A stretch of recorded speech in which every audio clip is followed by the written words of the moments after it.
All right, everybody, welcome back to Oh! Dog Talk Sports. It is the big time episode of the year, the number one episode, the episode that the show was founded on. The co-founder, Jason himself, will be joining us very, very shortly. He had to put the baby down to bed. He's grabbing his list right now. Actually, he just texted me and he's going to join momentarily. We're doing our list a little differently here. It's still the top quarterbacks overall of where we think they're going to be, but Jason actually made a great suggestion before the show that we were going to go through all the different divisions and just name where the number ranking that we have for that particular quarterback. This way, we're not kind of like repeating ourselves, because that was kind of the theme a little bit last year. Also, next week, because I'm going to be away, because Mr. Raymond was supposed to be here and he decided to buy a ticket to go watch the Yankees lose tonight. Hate to see it, but Lost yet. they haven't lost yet. But listen, the 5-game winning streak was a nice little thing. Um, Touch of pessimist. listen, like the other guy has taught me, the scars are all over my body. Anyway, what's cool is next week there's going to be an encore episode where Pete and Ray will go into Ray's list. Pete will kind of reiterate his list a bit, maybe change it around, and it will be open to anyone that participated doing the list last year, like Nick, Rich, Nikasi, anybody like that. Bring them on. Whoever wants to come on. Yeah, so there's going to be a big encore episode next week as well. Plenty of content coming your way for NFL training camp. So with that being said, let's get started right away. I'll kind of start everything off and we'll kind of go in a circle. So we'll do myself, we'll do Pete, then Dan, and then Jason when he pops in here in a second. So with the first division that we'll do, we won't do a division yet that has any of our quarterbacks until Jason is in. So I think the appropriate one to do first would be the NFC North.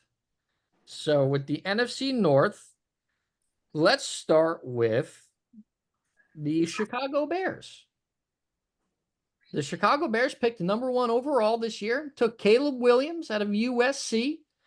I have a rule with rookie quarterbacks. I usually notoriously never rank rookie quarterbacks high because they haven't played a snap yet. They could be complete shit. They could be CJ Stroud or they could be Zach Wilson. We don't know. So I don't like to put them too high. So with that being said, I have Mr. Caleb Williams. My list is out of 32, all the 32 starting quarterbacks of the league. I have Mr. Caleb Williams at number 28. He is the highest rated quarterback of the rookies. I have him above every other rookie, but I don't know what he could do. I know what he can do at USC, but I don't know what he could do here. So I got Caleb all the way down to 28 for the time being. It's pretty interesting right there. I mean, rookie quarterback, I get it. However, At least I'm consistent. But you know what? I'm already throwing it off with a curveball right now. And Mr. Fingernails, he's got some weapons there in Chicago. I think the ceiling for him to come out his rookie year and have a CJ Stroud season is right there for him. Now, I'm going to put him at 21 because I feel like this stretch of quarterbacks, once you hit the 20s, it's really all relative at that point. And I feel like given the weapons that he has in Keenan Allen, Adunze, and DJ Moore, I feel like he could press to be in that higher echelon of the 20s. I'm putting him at 21. Well, I'm going to come off as a major hater, and that's fine. But I have him at 30. Uh, Wow. I view rookie quarterbacks in an even more extreme way than I think maybe you do, Zach. But you know, I obviously will concede that at least one of these guys will probably have a really good year and be rated much higher by the end of the year than where I currently have them. But Caleb Williams for me, it's not the talent, it's the mentality, it's the what does he do when he finally hits a really tough moment and he can't find his mom to go cry on, her shoulder in the stands or some shit. So he gets 30 for me because I don't know if he could mentally get through an entire NFL season. And yeah. What's up, Jason? Mr. Gold has made his triumphant return. I made it. He made It was it. a rough one, but I made it. It's all good. We only said one quarterback. We started with the NFC North because I figured it'd be good to do divisions that don't have our players yet. So we were doing the Bears. I had Caleb at 28. Pete had him at 21. Dan had him at 30. I have Caleb at 19. Wow. All right. I have a lot of faith in Caleb, actually. What's the reasoning? Training camp so far, he looks like he's just throwing absolute dots to receivers that I've seen. From what I've heard from the people in the locker room, they're all saying that he's a leader. They're getting around him, the coaches around him. They're making the playbook around him. I think that they hit a home run on this draft pick. I think this might be a number one pick that actually works out for a team. All right. Sweet. Okay. I mean, my man with the $25 million signing bonus. Must be nice. All right. Next will be the Detroit Lions. This should be an interesting one. So, Jared Goff. I have Mr. Goff at number 9. Jared Goff cracks my top 10. He's been a model of consistency for Detroit. He's been phenomenal for them, led them deep in the playoffs. His game excels in the playoffs too. I don't think he's ever really had a bad playoff game. He's 4,400 yards like every year, always throws over 30 touchdown passes, very minimal turnovers.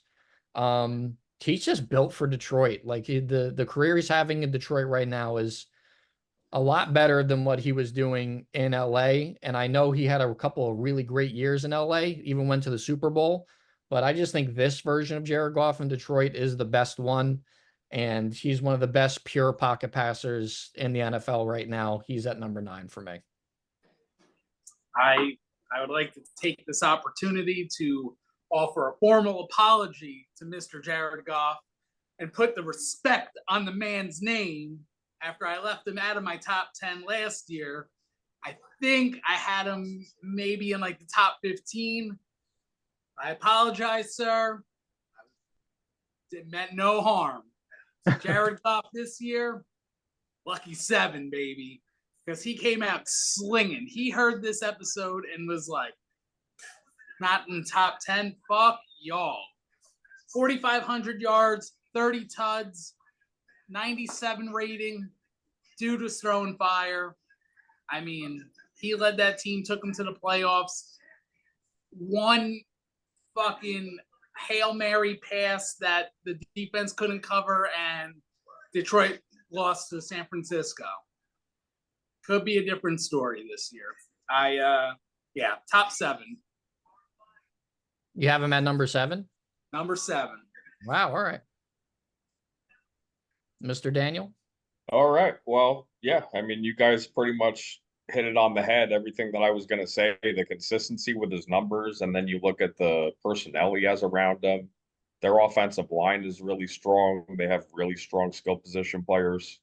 I have him ranked number 6 because he has been that model of consistency, putting up big numbers every year, and he does enough for them to win. So, Dog. he's a dog. No. All right, I guess I'll be the only one to not put him in the top 10. Oh, Again, for the second year in a row, Jason with the disrespect. Now, I've given him a little more respect. I have moved him to number 11. He's Oh, close. He's he's very right close to there. the top 10. That's pretty good, Um, though. That's pretty good. yeah, in my original list, he was number 10. I had to move one player up ahead of him. I felt it was necessary to do so. So he got bumped out to number 11, but consistency wise, he's going to throw 4,400 yards this year. They're probably going to win the division. And they improved the offensive line, which he needs, because I don't think skill wise he's a great quarterback, but he's a good quarterback with the right pieces, and that's what he has right now. So number 11. listen, when you look like Ryan Gosling, you don't have to have all the tools, but He done. definitely does not have all the tools, but All right. Let's move on to Green Bay. This should be a very interesting one because Jordan Love played all of 9 really good games and he's the highest paid player ever. So it's very interesting to see where everyone's going to have him. I personally have him at 11. He's outside my top 10. But I think he did enough in those 9 games to show sitting behind Aaron Rodgers was the correct thing. He played great in the playoffs. He had his ups and downs a little bit, but the talent is there. And there really isn't a whole lot in Green Bay. Like they have some decent young wide receivers, but like he doesn't have world beaters out there, and he was still putting up really good numbers.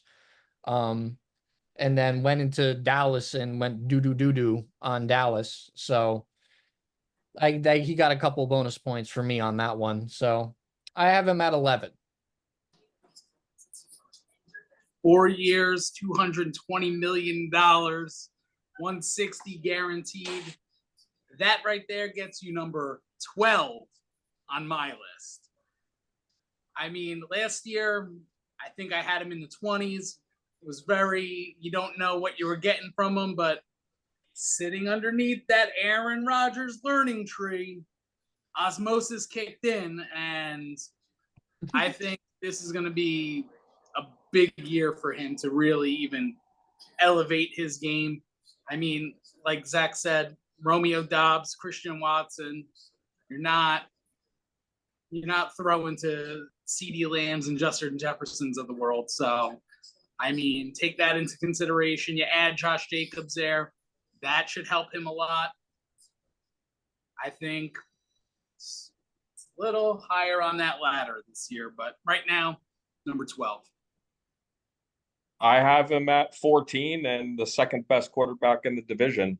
Yeah, I just haven't seen enough yet. He did have a really good year last year. If he repeats that, he might sneak into my top 10 next year. But I do agree that he's done a lot with the supporting cast that he has already. yeah, I am following Dan. I also have him at 14. I figure kind of almost right in the middle, a little higher than that. If he just had a few more games under his belt, I think it could have been higher. But I didn't feel comfortable enough with only 9 games played to move him up extra 2 or 3 spots. But this year I think he's probably going to ball out, and they'll make the division close. Green Bay will. So that's where I'm going to go with that. All right. All of us kind of have them around the same spot. Very, very interesting to see that. And the final team in the NFC North is the Minnesota Vikings. Obviously, there's a quarterback competition going on right now between Darnold and McCarthy. I do think McCarthy will end up playing more games than Darnold this year, so I have him over Darnold. But JJ McCarthy, I have him at number 31 out of 32. I don't know what he's going to do. I don't, like I said, I rank rookie quarterbacks very low because I don't really know what they're going to do yet. He was the second to last rookie quarterback taken. In my opinion, he's probably the second to last good rookie quarterback on that scale. Yeah, listen, I don't really have much else. 31. I am right there with you, but one rung lower.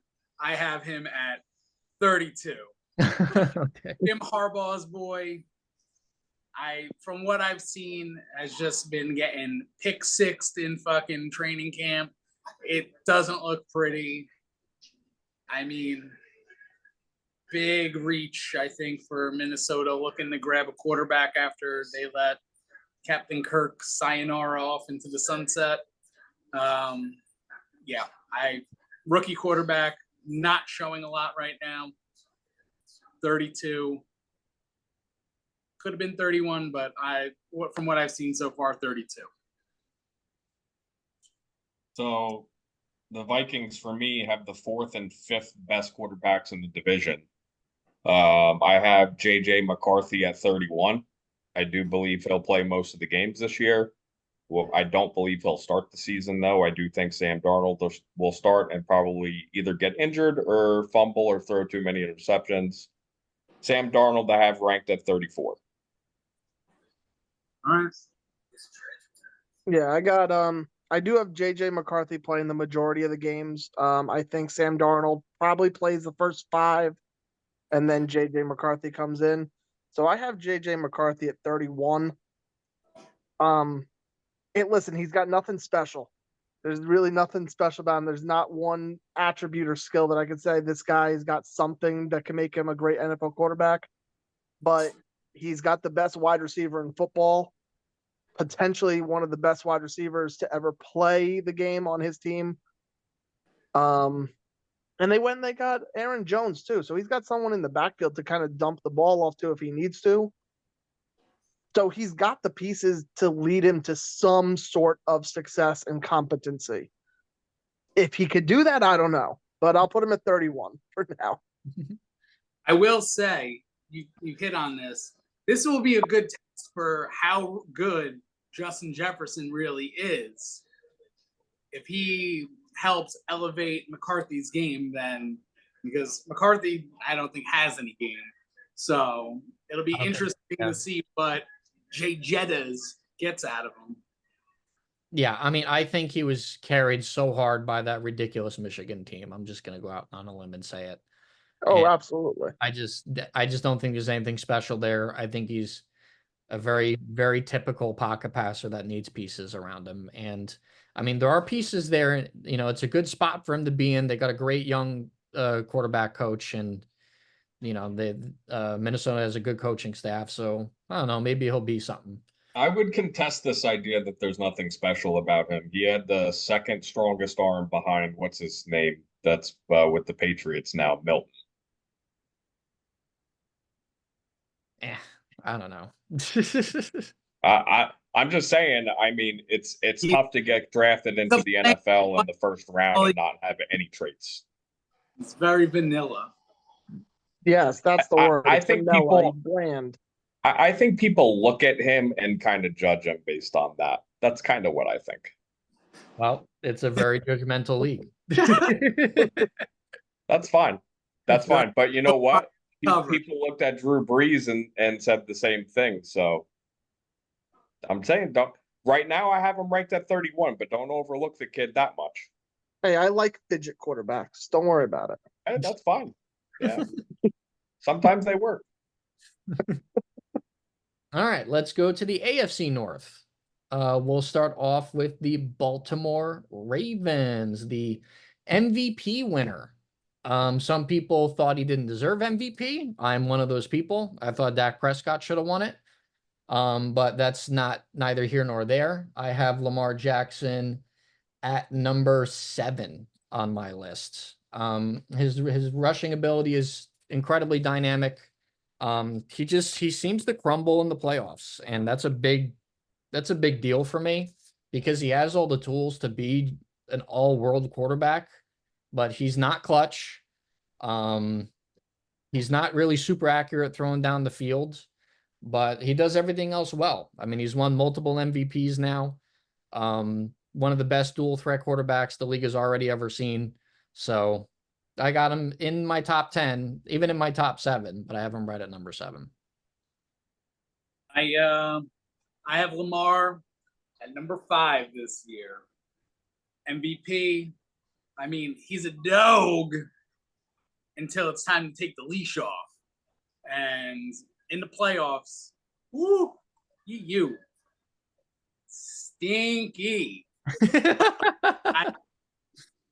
Regular season, you can't argue the guy. He's dynamic. He not afraid to sling the ball. Dual threat on his feet. I mean, outside of getting injured that one year, I think he has all the tools to be a dog until it really matters.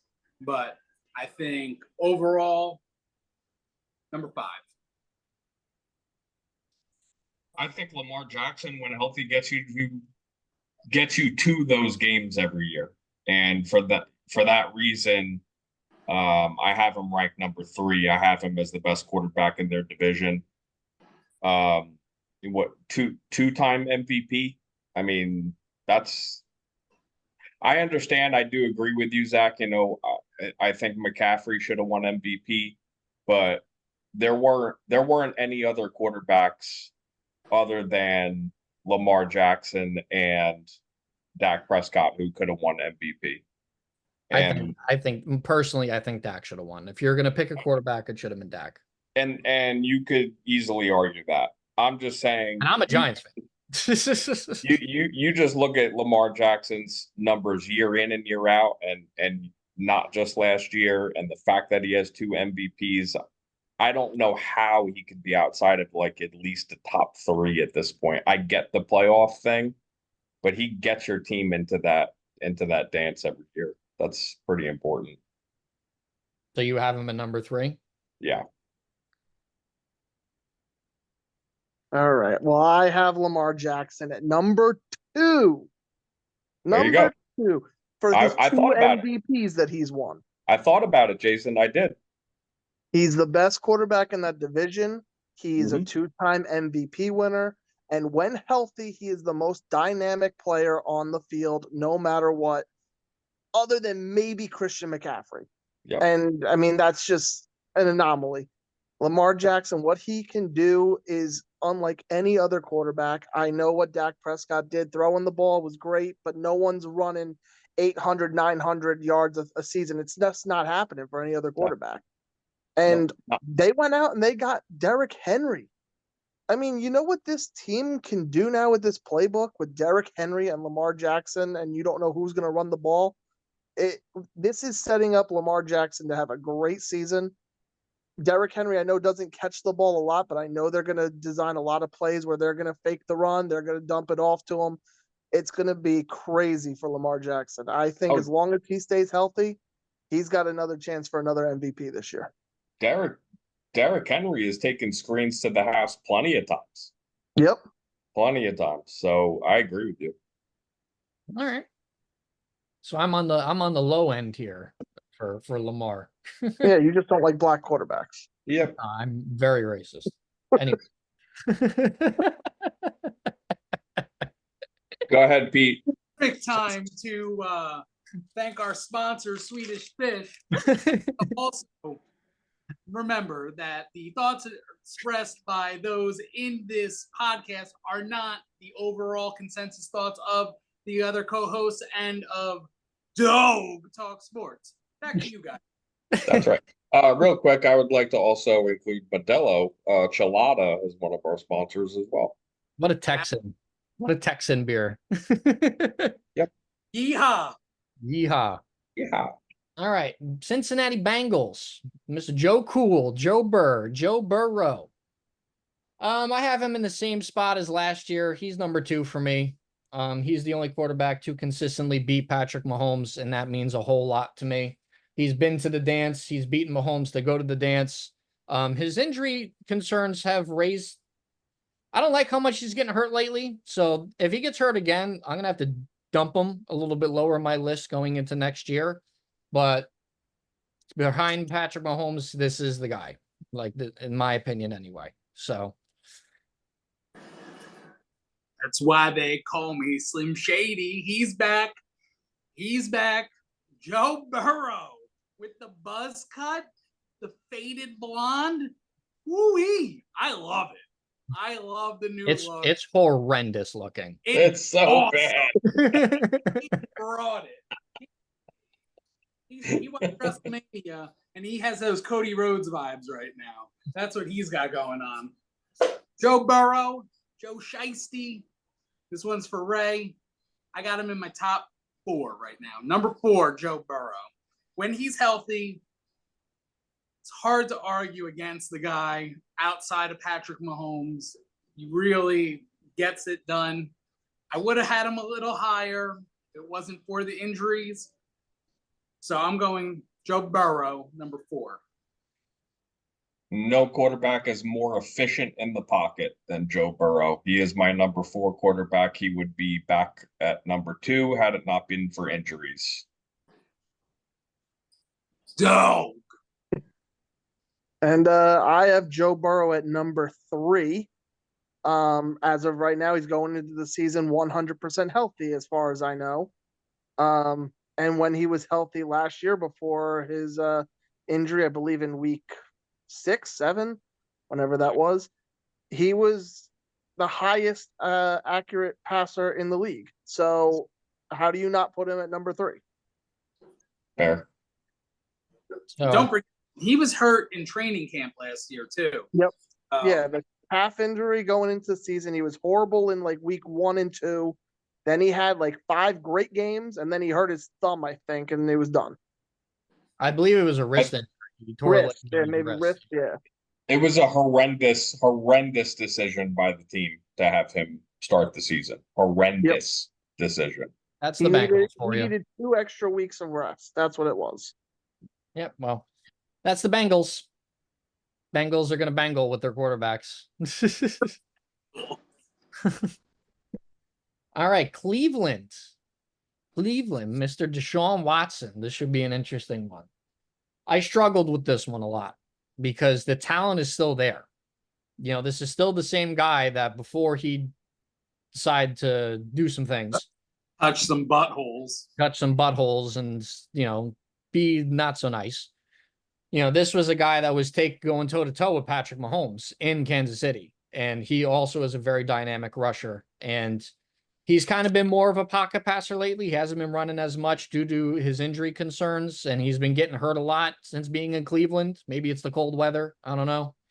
But I have him down at number 20 because he's been getting hurt so much. And because he just has not looked good in Cleveland yet. But the upside is still there that, like, I don't want to put him too low. So I have him kind of like smack dab in the middle, sort of at number 20. Listen, you're absolutely right. He has all the potential in the world. But once they took those massage booths out and getting those special back rubs in Houston, no bueno. So I lumped him in, like I said, everybody in the 20s. It's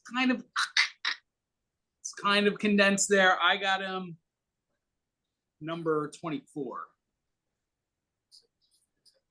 Yeah, from like 20 to 32, it's pretty condensed for me.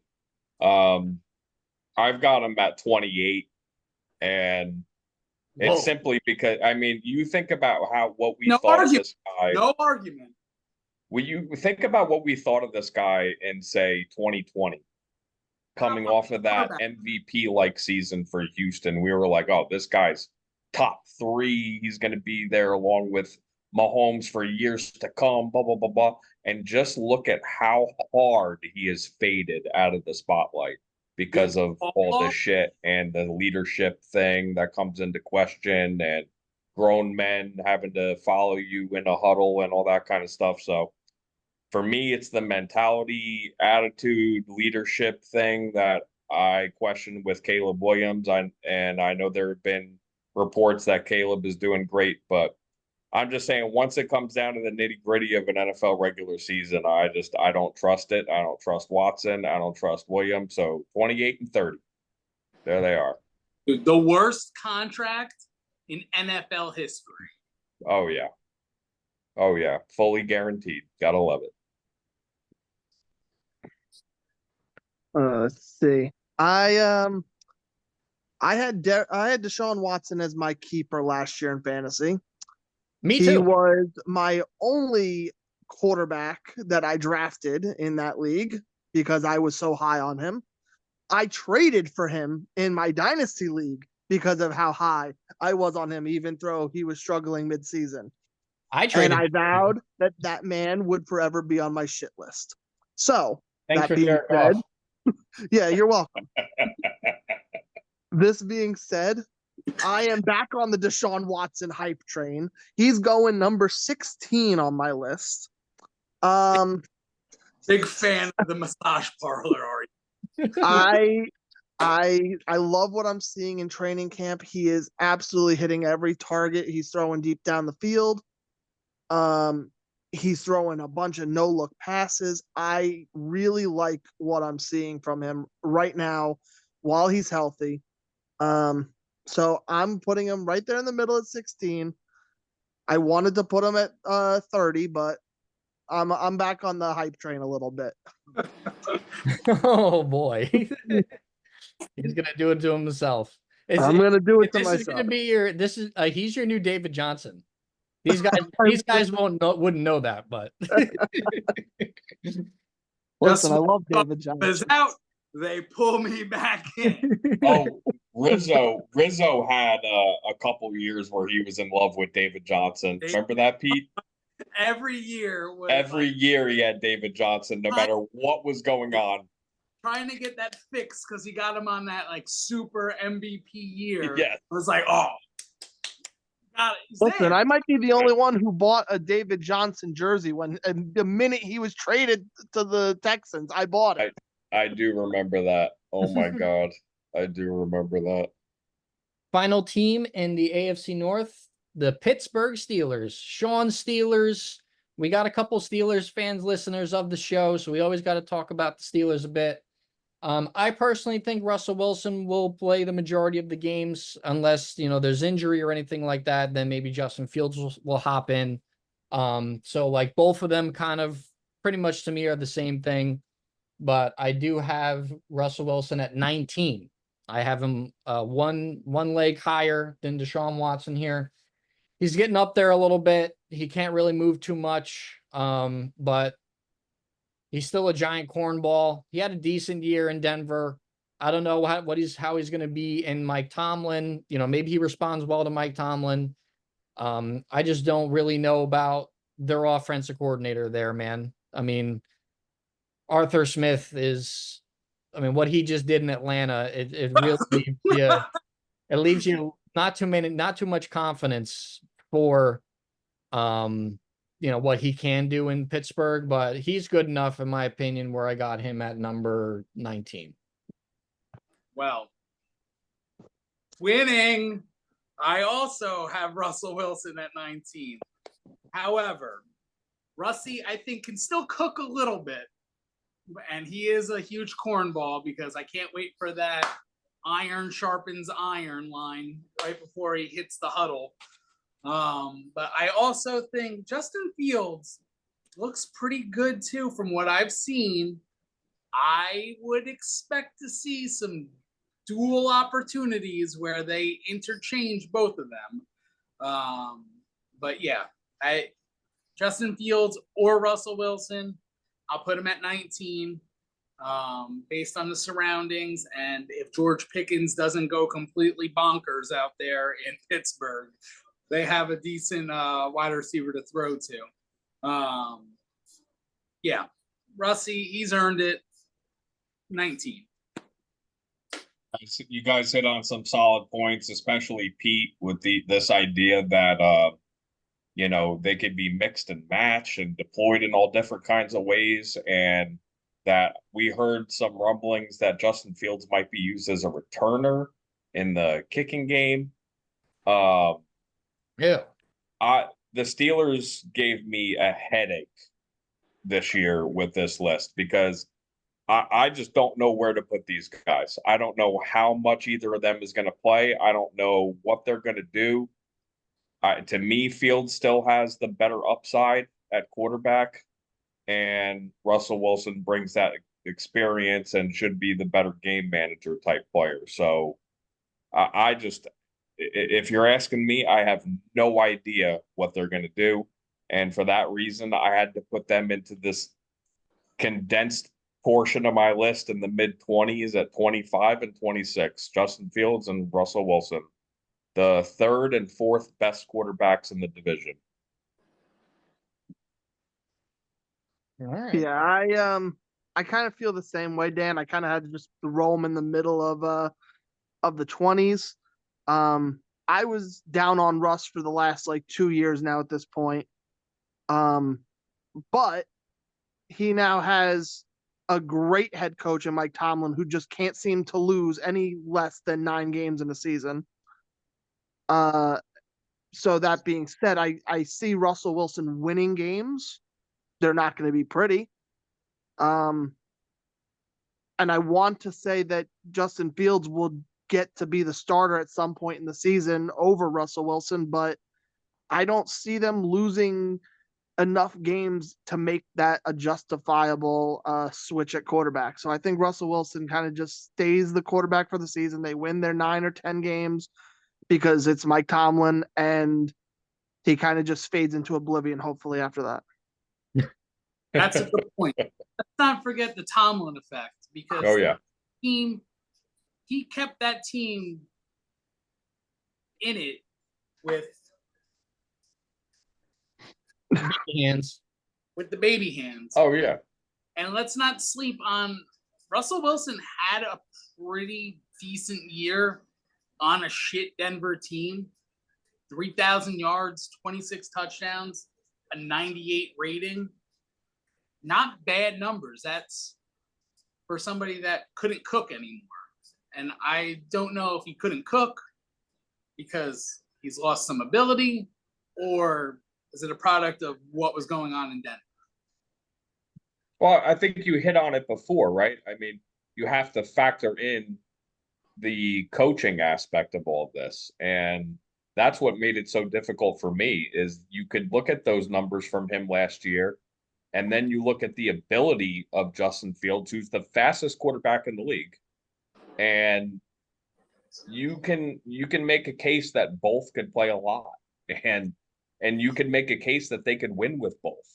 So the coach is the biggest factor for me in this list, and that's why it was so tough for me to put them anywhere. I like it to back in the college days when Chris Leak and Tim Tebow played. They had those little gadget options for Tebow. I could see Tomlin working something out for Fields like that. I can see. I could see that too. I could see them doing a couple of Taysom Hill style plays somewhere here and there. I think that Justin Fields gives you the better chance to score more points overall. However, I also think he gives you more chances for turnovers and giving up points to the defense. So overall, I think you'll win some 17 to 14 games with Russell Wilson, but with Justin Fields, you can have some 28 to 24 type wins or losses with, Justin Fields at the quarterback. So it just depends on how you want to play your cards that way. Yeah. And he could go hot hand all season, right? He could go, okay, the game manager aspect of Russell Wilson is winning us games. And then when it doesn't, he could go to Fields, and he could go the upside of the big play value that Justin Fields brings. I don't know if you bench Russell Wilson with the amount of money you're paying him. I don't know how good the PR will look for Tomlin. Oh, I don't think I think if anybody can handle it, I think it's him. I think he's made it very clear. I think he's made it very clear from day one that the best players will play, and I don't think people question him. I think that's how much respect that man has. That's right. I forgot that the Broncos are paying all of his money. Yeah. Oh yeah, no, yeah, they're on a 1-year minimum deal. Yeah, the Steelers are not on the hook for a lot of money from either of those their quarterbacks. So very intriguing situation. Get Fields, so the fact that they're not paying Wilson a dime. Yeah, agreed.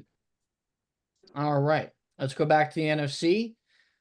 Let's do it. NFC East. Here we go. Giants. We'll do Giants first. Danny Jones. Better be smart here, Zach. Be I had, smart. I had him pretty high last year. I believe I had him at 15 I going think it in. was higher than that. Oh no, Dan had him high. I had him at 10. Yeah, Dan had him pretty high last year. He got killed. It's not fair. I don't want to hear it. He got absolutely freaking massacred. Top 10? The Giants' offensive line was one of the biggest disgraces, one of the worst units and biggest disgraces in the history of professional sports last year. Pete. He doesn't have him 10 this year. This is last year. I know. Yeah, he remembers. You had him 10 last year. I had him he's 10. got him 11 I this did. year. I had him 10.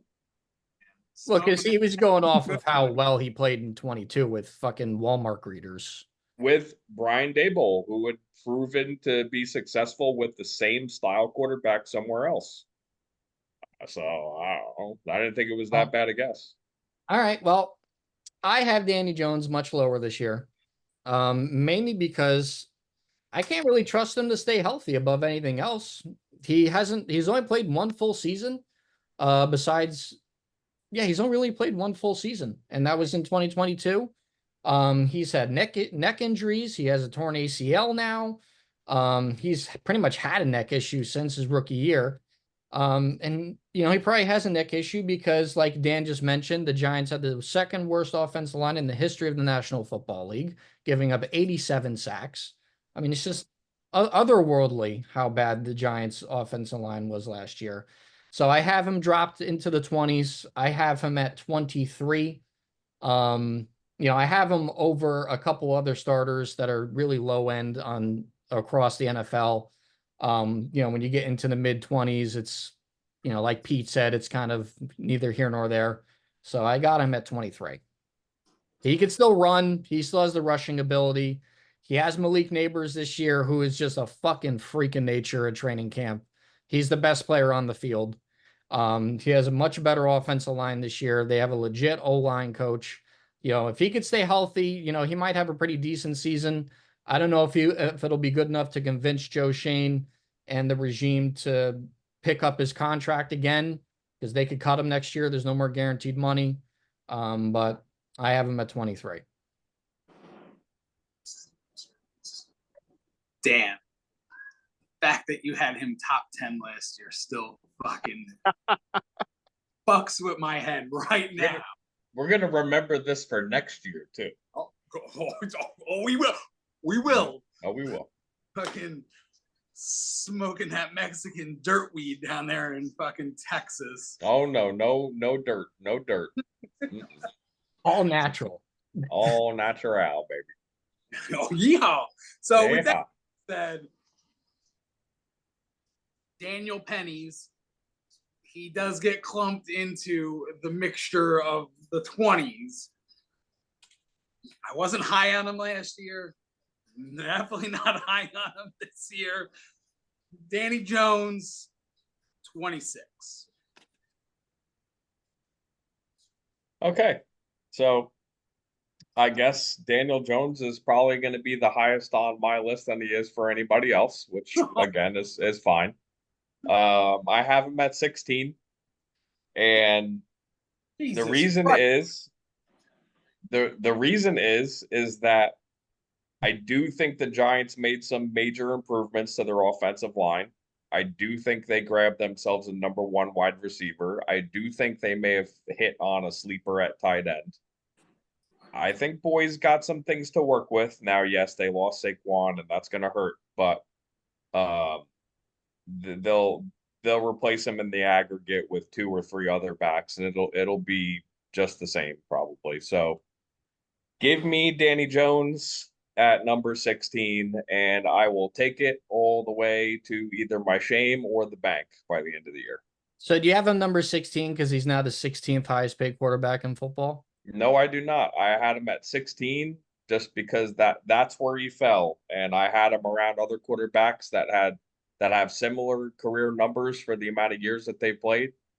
And to me, there aren't many in that area in the teens that are more talented than he is. Okay. I respect it. Listen, I respect it. Are you smoking that Texas good right Nope. now? I listen, like Jason is a man of his convictions with his guys and guys who he doesn't like. I am also a man of my convictions when it comes to certain players, and I've been saying for years now that I believe that Daniel Jones could play with a team around him. Yeah, And I believe that putting him at 16 is me evident, making that true for my list, Yeah, because he I'm definitely not can't saying he's going elevate. to elevate the Giants to Super Bowl contender. I'm not saying he's going to elevate the Giants to a 12-win team, but he can win you games and he has ability. And with pieces around him, he can be good. To Dan's point, he's got a point. With pieces around him, there's a potential that he could be good. We don't know for sure 100%. That being said, I have him ranked as the worst quarterback in the NFC East. He is number 27 on my list. Boom! I had him much higher last year. I actually think I had him like right in the middle, like 16 or 17, wherever it was. That was like the highest I think I ever could have gone for him. And it was an absolute mistake. And I will not make that mistake again. He's not a good quarterback. He has proven nothing other than the fact that he had some running ability, which I think now is gone. He's not running. Boom! I think It's done. He can't run anymore. If he runs, his career's over. He has to stay in the pocket. They've given him an offensive line for sure. On paper, he has an offensive line. They get through Evan Neal, they're going to destroy him and break his back. But that's it is what it is. So 27. all right. Listen, he has had absolutely nothing You're around right. him ever since he came into the league. Who did he have as his first coach, his second coach, his third coach in like what, a 3 or 4 year span? And absolute bottom feeding roster with no offensive line, no weapons, only Saquon Barkley. Saquon was the whole team And they got for rid of his him. entire time there. Now they're actually starting to put some players on the field around this guy.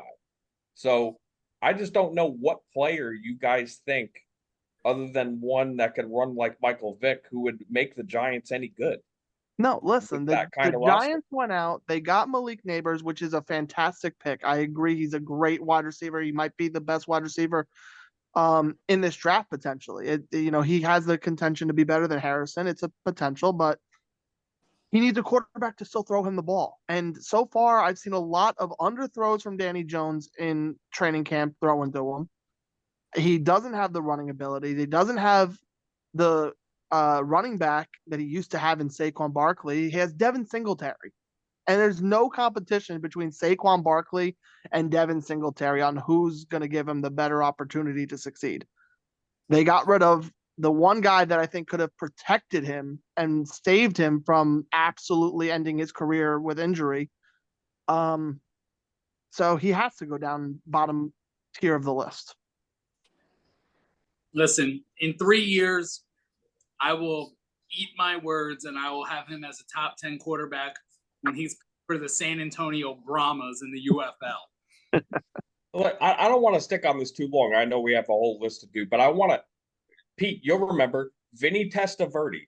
Okay. Here's a Heisman Trophy winning. Hold on a second. Here's a Heisman Trophy winning quarterback who was drafted by the worst team in the history of professional sports, the Tampa Bay Buccaneers, in 1986.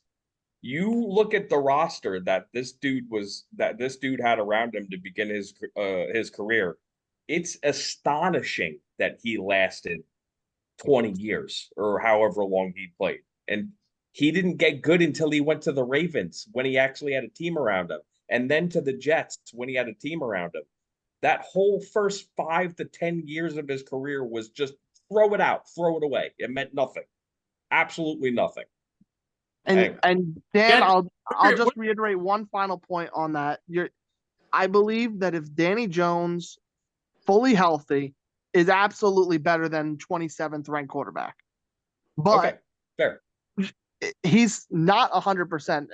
Even though they're saying right now he didn't start the training camp on the PUP list, He came in, ahead of schedule right now.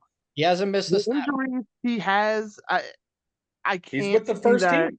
not recurring. Well, if we're saying we're not gonna dock Joe Burrow, then how could we dock Daniel He, Jones? I think it's just two different injuries. I mean, the calf injury healed after week 2 for Joe Burrow, and he proved to be one of the best quarterbacks in the league until he had a wrist injury. That's Danny fair. Jones has a neck injury, back injury, It has piled ACL up. injury. It's too much. It has piled up. I will say it is concerning. And the Giants killed him. So they have their own damn they could blame themselves for this because they freaking killed this guy. Listen, Yeah. I Joe completely Burrow took his team to a Super Bowl, though. That's the difference. Oh no, listen, that's why he's top 5 on my list. I get it. Yeah, I completely agree with a lot of the points. I think his health is the major concern over anything else at this point in his career. Because every year he's been in the league, he's been able to reduce his turnover rate. But he just keeps getting murdered. He keeps getting hit. Yeah, we'll definitely see what the running back position looks like for the Giants. They gave Devin Singletary some money, and they really like that Tyrone Tracy Jr. Out of Purdue. He's getting first team reps as the main pass catching back. So it's very much going to be more so a committee to see what they can do. And I think Malik Neighbors is going to be like a safety blanket for him. I mean, he's just been getting open all day in camp. Jones has been a little inconsistent because he's probably not used to being able to throw the ball deep. Oh shit, I have someone I could throw the ball deep to. Well, this is very interesting. So that's what they've been emphasizing in camp. Daboll is telling him to throw the fucking ball down the field. You have this guy now.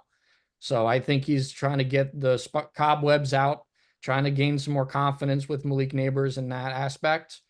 Jalen Hyatt too. Jalen Hyatt's the improvement apparently from him year 1 to year 2 is huge. Like he looks like a completely different player. So maybe there's 2 guys he could throw the ball to. But either way, for me, it's going to be his health that is the main concern as a Giants fan.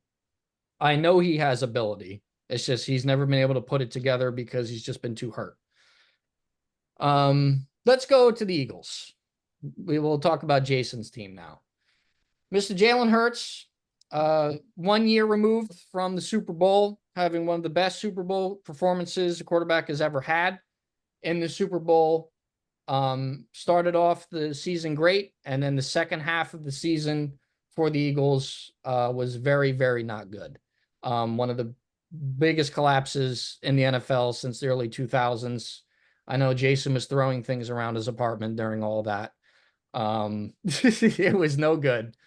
But I still have him in my top 10 due to his just ability to consistently score touchdowns, even with the tush push, being able to run the ball, having all these weapons to throw to. They have a brand new coaching staff besides Sirianni, and I know him and Sirianni aren't exactly best friends, but we'll see what they do with the new coaching staff. But I still have Hurts in my top 10. It wasn't too much of a regression to be, ridiculous. So I have him at number 8, right behind Lamar and right in front of Jared.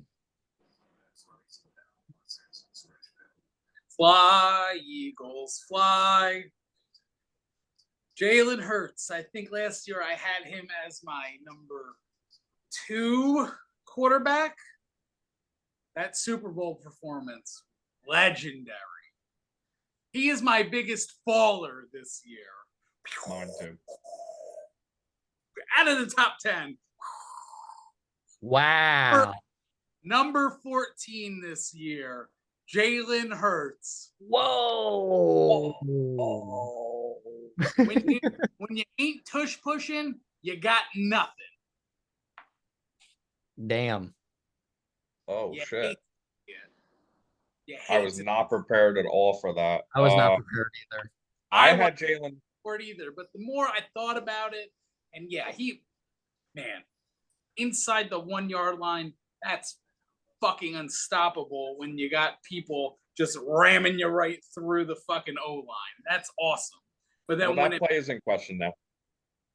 When you have to throw the ball and move a team down the field and sustain drives and lead the team. I don't know. I don't know. I put him at number 2 because it was hot off the Super Bowl. It was still fresh in my memory. I don't know. He was very inconsistent last year. He's got to prove it this year, I think. And I think that's been an Alabama thing where, like, he was good at Alabama. He struggled a little bit. You didn't know what you were getting, and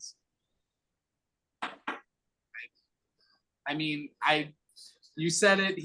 Him and Sirianni aren't sharing Christmas cards really with each other. So I think that has a lot to do with performance too. But yeah, I got Jalen Hurts as my second ranked quarterback in the NFC East and he's 14. Yeah, I have him as the second ranked in the division as well. I only have him dropping to number 8. I mean, I still think he's a top 10 talent in the NFL. And Dan, the things with the coach, well, there have been really good quarterbacks in the past who hated their coaches and vice versa. Like, easiest example, Phil Simms and Bill Parcells absolutely could not stand each other. Yep. But I think for me, the biggest thing is the mentality and the confidence level of this dude. I didn't see him bounce back last year really from the struggles, and I kind of need to see that before he goes back into my top 5 or even top 3. It was very melancholy a lot last year. I didn't like it. I didn't like the way he looked. It was a lot of this. And that's the thing, is I didn't really see that dog leader mentality that we had seen. Mm-hmm. And I need to see a comeback. I need to see him come into this season refreshed and feeling confident and gotten swag back and all that kind of stuff. So, but for now, number 8. And complete agreement. All right, let's let the actual Eagles fan who actually knows what the fuck's going on with this team talk, because the rest of you talk out of your ass. Yes, Jalen Hurts is number 5 in the rankings. He is the best quarterback in the NFC East. The story about, Jalen Hurts and Nick Sirianni not getting along, that story's completely blown out of proportion because it's, Philadelphia media, whatever her name is, Diana Rubani, whatever her name is. She's a drama queen. She's a drama queen. She likes to just stir up drama for stories. It's a completely drama-based story. Now there is some truth to it. I'll give a little truth. Nick Sirianni and Jalen Hurts have 2 different personalities. Nick Sirianni's coaching decisions last year with his offensive coordinator and defensive coordinator choices were horrendous. They were a mistake for the team.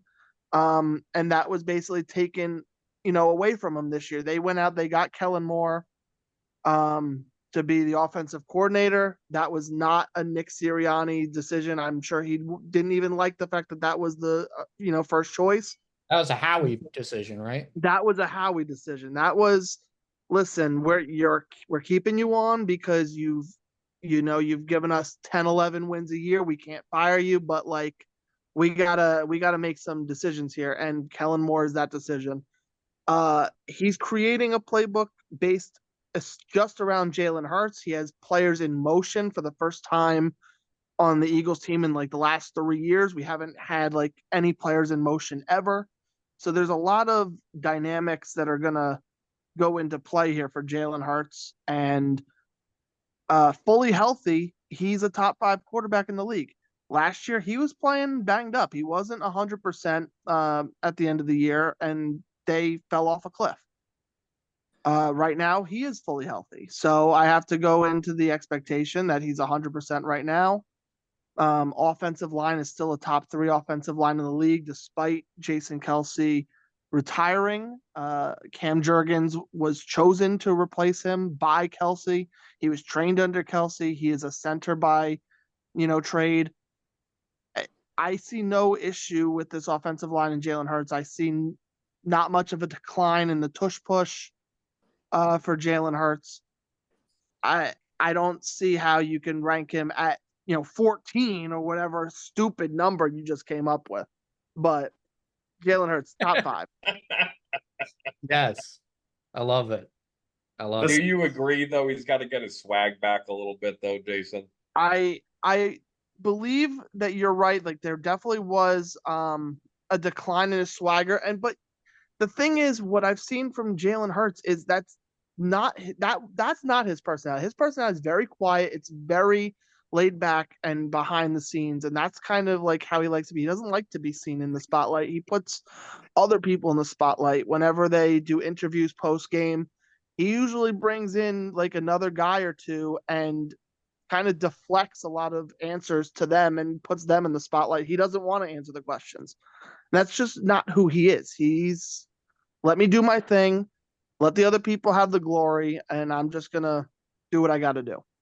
And I'm okay with that. He needs to at least look like he's having fun this year, though. You know what I mean?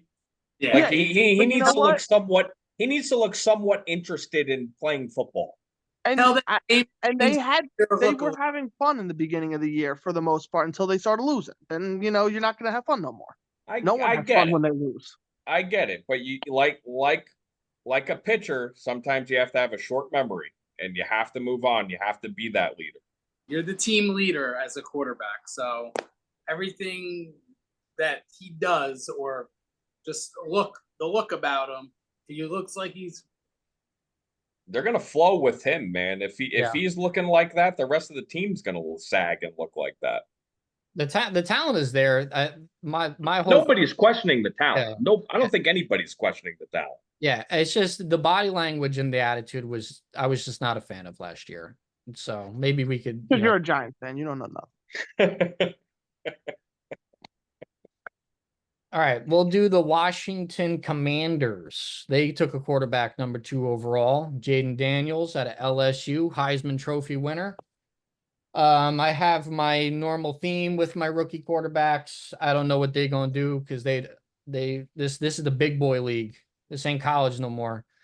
I got Jaden Daniels at number 29 behind Caleb Williams. There's a couple of pieces in Washington right now. It's a complete makeover for them. New owner, new regime, new everything. They do have Scary Terry still. They have the corpse of Austin Eckler running the ball. So I don't know. We'll see. The offensive line really isn't that great. That team's not ready. And they added a couple of decent pieces to try to score some points with their rookie QB, but I don't know. I don't know what he's gonna do. So yeah, I'm sorry, Pete. I'm sorry, Pete. Go ahead. I jumped all over you. the corpse of Austin Eckler has. Yeah, that got me. That threw me off. Oh my God! Quote that now. That was phenomenal. Jaden Daniels, I have him as my second highest rookie quarterback. I had Caleb at 21. I think you don't know with Washington. They don't have the weapons like I think Caleb does in Chicago.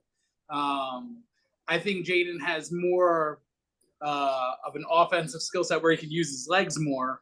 I have him right in the middle of that 20 range, smack dab in the middle of that 20 range. I have him at 25.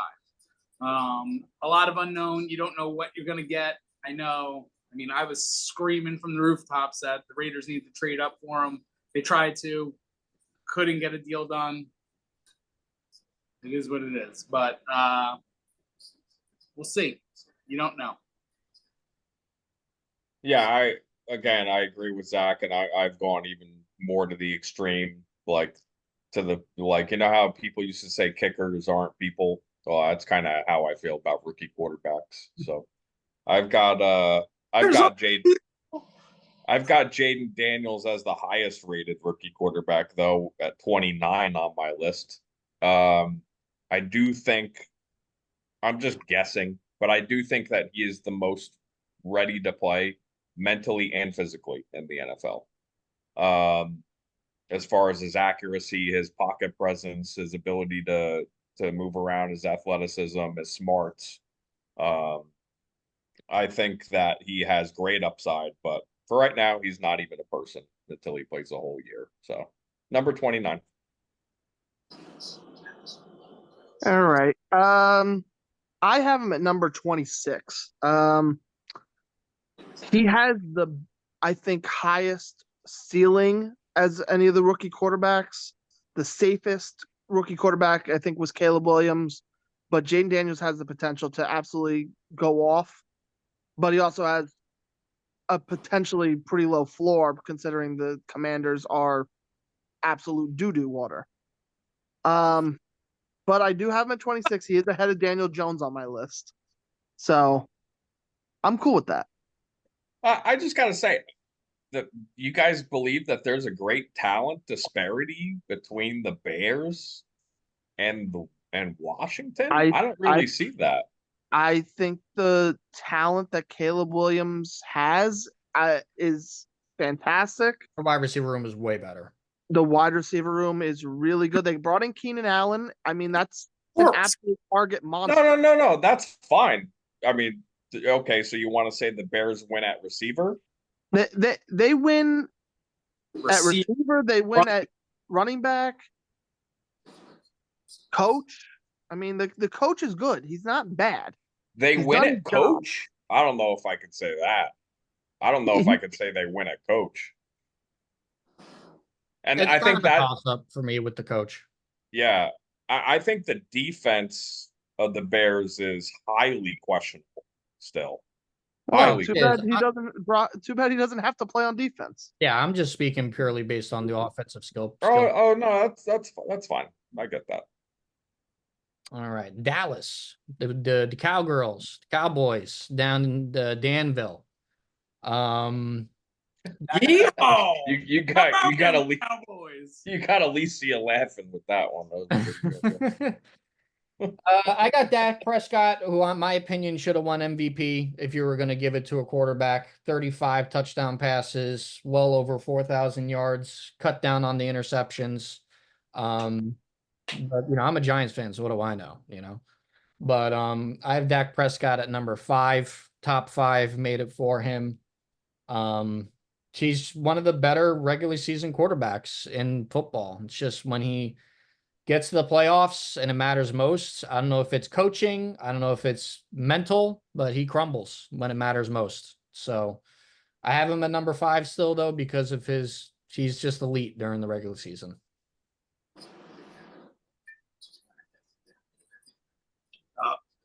You got Jason to leave. You didn't like that. Oh no. Nah, he's still here. I think he's just looking at something else. Yeah. Oh, there it goes.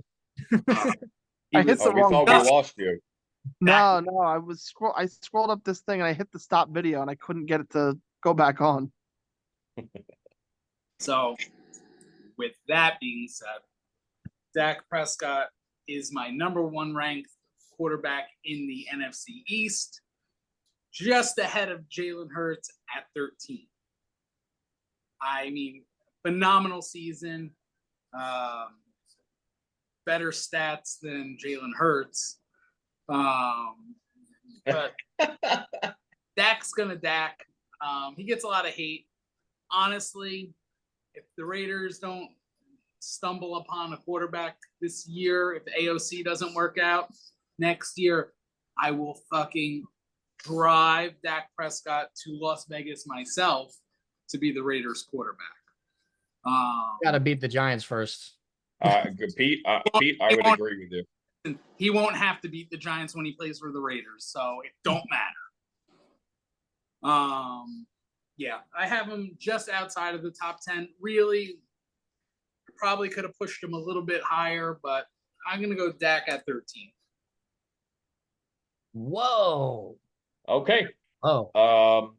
I just think he's been good. I mean, he's had some injury problems and a couple of seasons where he wasn't so hot, but I mean, for the most part, the guy's pretty consistent. He's a strong leader. I think a lot of the hate just comes from the fact that he's the Cowboys quarterback, and it's like if you're not a Cowboys fan, people just hate the Cowboys. So, and that there's a ton of that down here. I mean, there's so many people down here who can't stand the Cowboys. So, Dak Prescott for me is 7. I had Prescott and Hurts right there, 7 and 8. So top 10 talents, top 10 quarterbacks. Yeah. Dak Prescott fucking sucks. But he's number 6 in the rankings. Listen, he's a very good quarterback. He didn't win the MVP for a reason because he sucks, but he's gonna get his money next year. He's gonna be the highest paid quarterback in the league, and he's gonna earn that money from whoever decides to pay him. I don't think it's gonna be Dallas at this point. It'll be my fucking team. 65 million a year.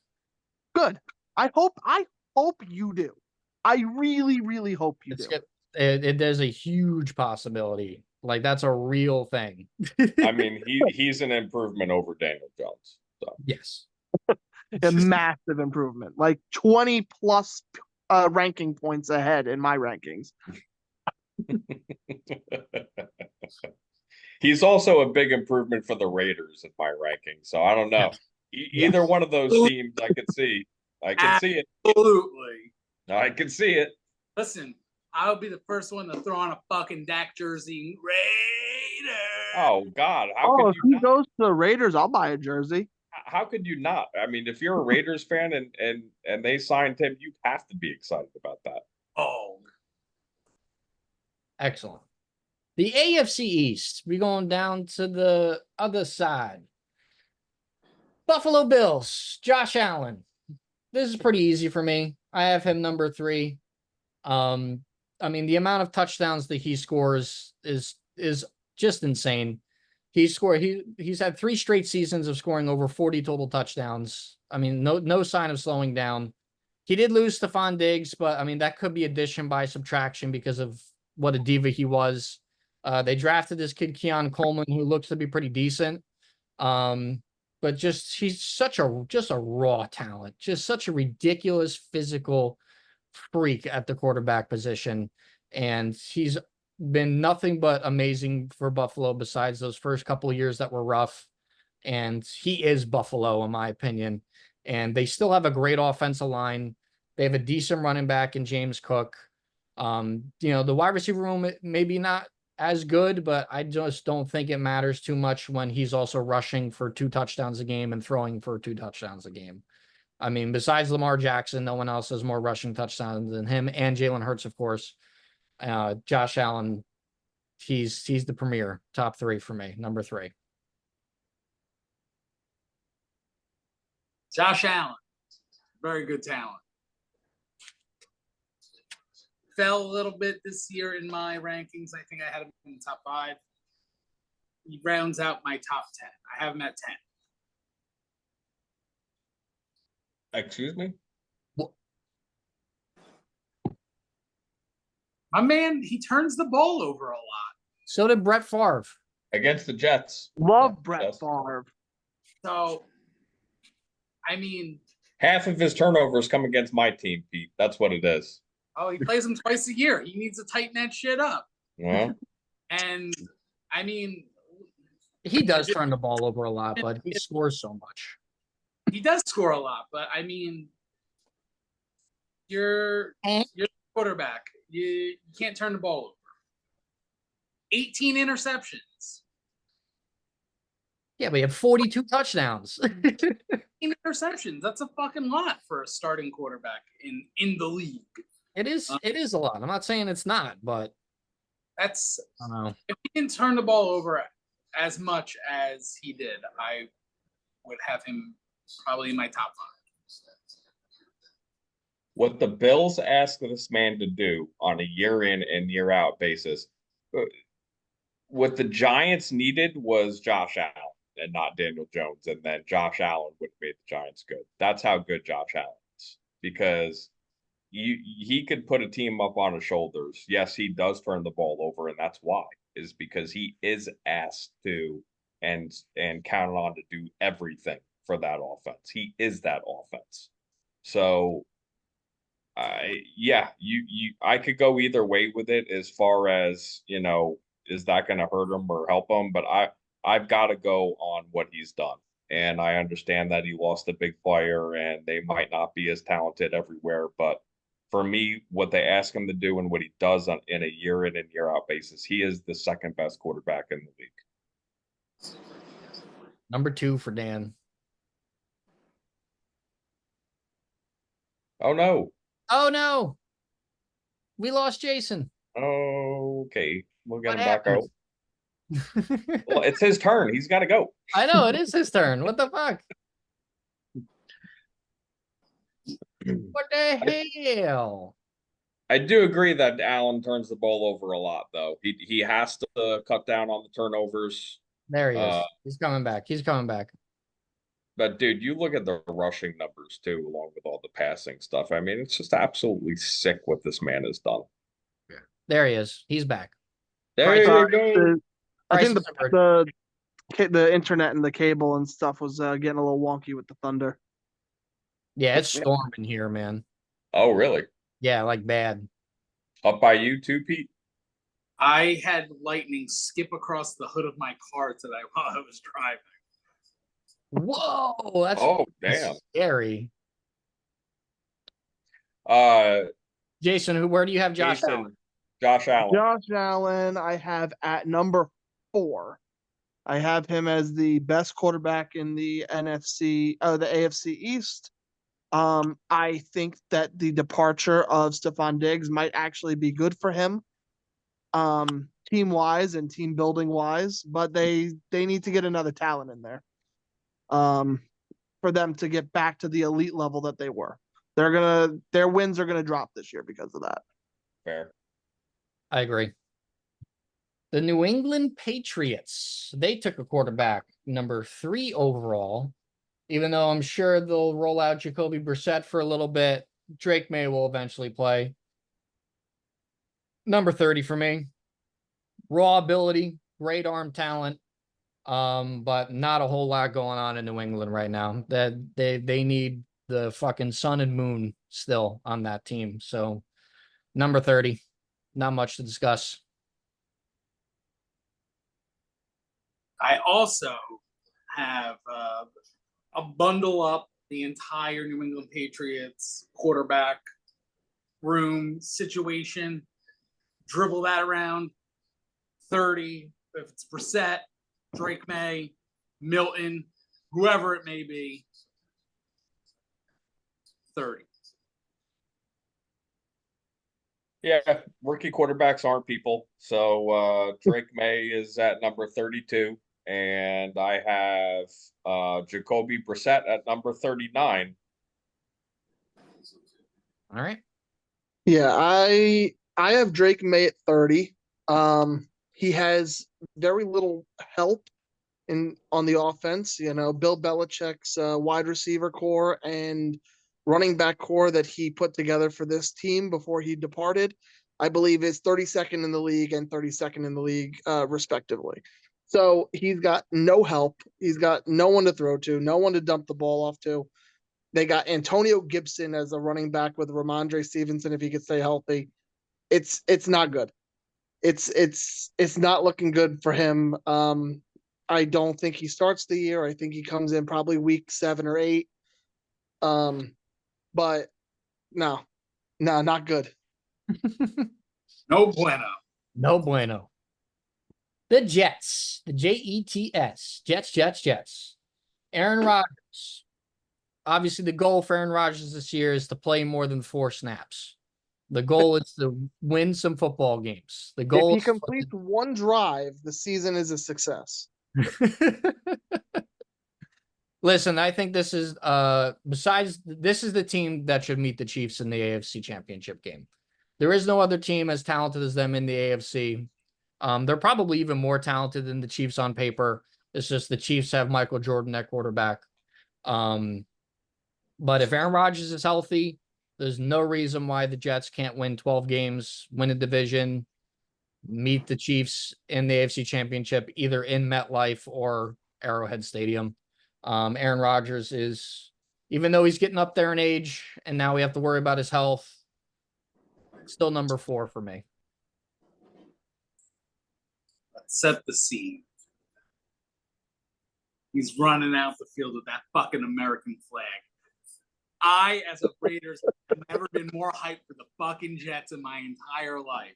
Oh yeah, I don't think the whole world was as hyped. The world, the world. Aaron Rodgers last year to come out and put on a fucking clinic in New York. The whole world did. 4 snaps later, he tore his Achilles. However, Aaron Rodgers is still fucking Aaron Rodgers. One of the greatest quarterbacks on the planet right now. Even with one Achilles, he was still one of the greatest quarterbacks on the planet. He was certainly the best quarterback on the Jets, even with one Achilles. I have him at number 6. You can't argue the talent. It's Aaron fucking Rodgers. Wow, I appreciate you guys putting the respect on that man's name. I don't have him higher because I didn't feel like hearing any kind of bullshit. And you know what? I just have to say that at this point, his age and injury questions are legitimate. So that all that is fine. And I can't really argue with any of it. And I do believe the man still has a lot left in the tank. So I've got him at number 10. I still think he's a top 10 quarterback in the league. I think he still has plenty of ability. I think he has more smarts now than he did earlier in his career when he won the Super Bowl. So yeah, give me Aaron Rodgers at number 10. Too low. Yeah, Dan, I agree. I have him right in the same spot. I have him at number 10. I squeaked him into the top 10 spot. But it was kind of hard to judge because the last 2 seasons I have to look at is a 4-snap season, and his last season in Green Bay was arguably his worst that he played. It was not good.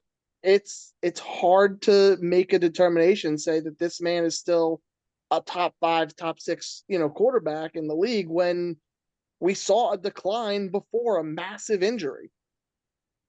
Granted, he's on whatever psychotherapy that he's doing to fix himself, and ayahuasca.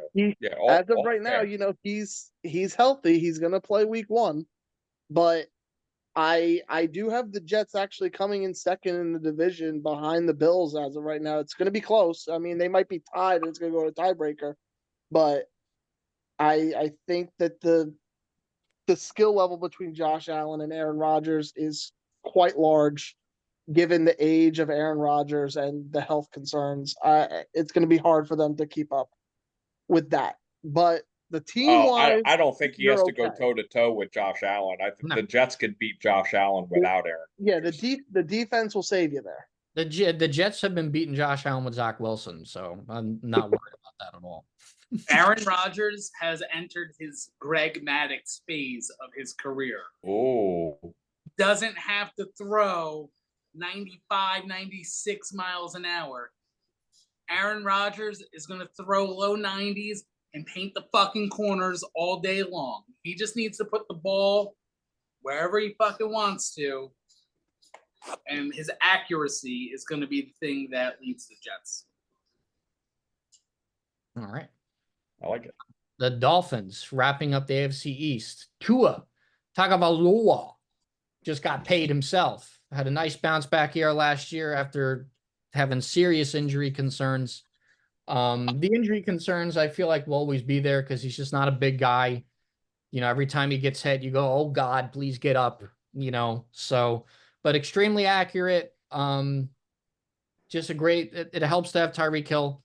That definitely helps big time when all you have to do is just throw it up and he's just going to be open. But I do have Tua inside my top 15. I have him at number 14 due to his accuracy. I mean, he's had a couple of 6-touchdown games last year, dropped 72 points on the Broncos that one time. So got to put a little bit of respect on Tua. He's still the 3rd best quarterback in the division, in my opinion, but I got him at 14. You're going to love this. Again, for the 2nd year in a row, Tua cracks my top 10. Number 9. I just think the accuracy, the weapons around him, it makes it hard to argue that he's not a top. Oh man, Jason did not like to hear that. Top caliber quarterback in this league, especially with Mike McDaniels doing his fucking little sideline, drawing up the plays and thinking of a new play on the sideline. And Tua is the guy. He puts it where it needs to be, and as long as he keeps his brains from being mashed potatoes, he's gonna keep Miami competitive.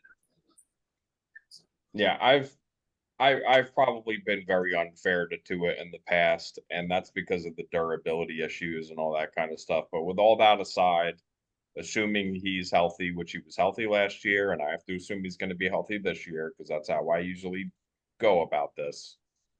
He is number 9 on my list as well because you simply can't ignore what the man did. He's not a good quarterback in cold weather. That factors into the decision not to rank him even higher. Otherwise, I think you would really have to start thinking about putting him in that top 5 conversation, especially if he matches his numbers from last year. Where'd you have him, Dan? I'm sorry. Number 9, same as Pete. Okay. Just got a text from Jason. Power went out. He will be back though. Power just came back on. Wi-Fi is rebooting. He will be back in a couple minutes. All right. But I'm surprised I haven't lost power in all honesty too. So we'll get Jason's Tua pick in a bit. We'll go to the NFC South. Start with the Carolina Panthers, team that did not have a first round pick this year. New regime, new head coach, new GM, new everything there. Bryce Young. I'm not a Bryce Young fan. I saw very little from a supposed number 1 overall pick. I understand the Panthers are bad, but he was very bad last year. I mean, he did not look like he belonged in the league at some points last year. I think the hype with him at Alabama was a little bit blown out of proportion. He's not a big guy either. I mean, he looks like a child out there. He's not Kyler Murray small, but he ain't big either. I got him at 27. I only have him better than the rookies. Bryce Young, they mortgaged their future for this guy. Yeah. Yeah. Sold off everything to get this guy. They picked wrong. Should have took Stroud. I will say this again. He's not the guy. He's not a guy. It's a shame. I feel for Carolina. Ran fucking CMC out the door. Bryce Young, 29. Yep, I've got Bryce Young at 27, just ahead of all the rookie quarterbacks, basically, and all the backups. I mean, he showed a tiny bit of improvement towards the end of the year, and that's the only thing that keeps him in my top 32, to be honest with you. I mean, he's got no Xavier Leggett might be the only thing that saves him this year. Yeah, I mean, the thing is, like, he's not the type of quarterback that can do the things that a guy like Josh Allen could do, where there's nothing around him and he could just create. He is nowhere near being that kind of player. He's not taking over a game. No. I don't know what he is. I just don't know what. I mean, from what's been reported, the coaching staff and the scouting department wanted Stroud. The GM wanted Young, and so the owner stepped in and said, "Well, I want Young. You guys can't agree, so I just want Young." The owner's terrible, and the staff is terrible. So very interesting. No good. Tampa Bay. Baker just signed a brand new contract. Has a career revival in Tampa Bay. He goes up on my list. I have him at number 16. He did just enough for the Buccaneers. to get him into the playoffs, won a playoff game. They added some more pieces this year. I don't really see them. I feel like I see them doing kind of around the same thing as they did last year, right around 10 wins again. Because I'm not a fan of Todd Bowles as their head coach. He just makes too many bonehead mistakes still. But Baker was solid, so I'll put him right at 16. Baker is a no. Shout out to the career renaissance for him. And shout out to him going, this was basically him to Cleveland. Fuck y'all. Here's some respect on my name. Damn. The league is fun when Baker's doing good. And I love the swagger he brings when he's just slinging the ball. Mike Evans definitely helped him out. I got Baker at 15. I got him right in the middle of the pack, but gave him a little boost up this year. Bring the swag, man, and let's see what happens.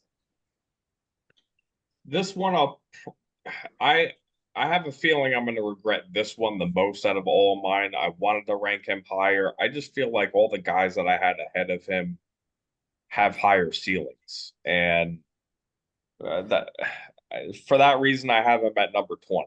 I just, to me, Baker Mayfield is still more of a game managing quarterback, who has just improved his game slightly over the years. So he does have ability. The escapability has always been a question. The pocket awareness has always been a question. The turnovers are down, and if he keeps them down, then I'll have no choice but to keep them bumping them up. But for me, he's a really, really good game manager. I low-key feel the same way, in all honesty. Okay, next, the New Orleans Saints. Derek Carr is still the starter there. He had his moments last year, but there was a lot of bad. The Saints were all of 8-8, 9-8, whatever it was. I just don't see. He's also getting beat up a lot down there too. I have him at 24. He's not the same player as he was. He's inconsistent now. He's turning the ball over a lot now. Not a huge fan of the Saints, just the Saints head coach in general right now either. I don't know. I'm not a big Derek Carr guy anymore. He's down at 24 for me. Turning the Boy, ball. here we go. My man had 8 interceptions last year. Turning the ball over. Fucking wow. He didn't play any games. He hit 3,800 yards, 25 touchdowns, and 97 QB rating. How many games did he play? Well, hang on. I will go to that. I have him. I think he missed like 4 games. Oh, I thought he missed more than that. Was it only 4? With like broken ribs, a broken back. My man played through it all last year. You guys are hating on him.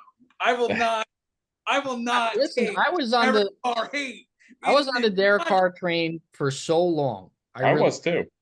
He was very inconsistent last year. There were a lot of games last year where he was last year he had some rough moments, man. Yeah.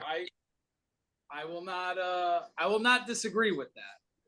I mean, I don't even have him that much higher than you do, Zach. I have him at 20. So he's at the start of the smush. But I will have no Derek Carr slander in this podcast. Fucking guy sucks. How about that? Oh, fucking guy sucks. He's better than Daniel Jones ever will be. He's a geriatric. I would take Daniel Jones right now over Derek Carr. I would take Daniel Jones right now over Derek Carr. And guess what? Derek Carr played every single fucking game last year. Did he really? started all 17, even with fucking broken ribs, a fucking broken wrist. The guy is like the Terminator. Didn't he leave a couple of those games though? Like he might have started all 17, but I know he left like 3 or 4 games in the second. Yeah. And it's a testament to his fucking time. No, that's true. That's true. If he played every game, he played every game. I don't know why I thought he missed some games. No, he did leave some games, and they were 9-8. But yeah, which is what I said. I said 9-8. It's been a lot that seemed to they clashed heads. What was the TD to interception ratio? It's 25 to 8. 25 to 8? Yeah. All right, that's pretty good. It's like 1.5. It's like Trevor Lawrence. That guy. Ooh. I've got him at I've got him at 22, right behind Kirk Cousins at 21. I've got him smushed into the game manager. In the smush room.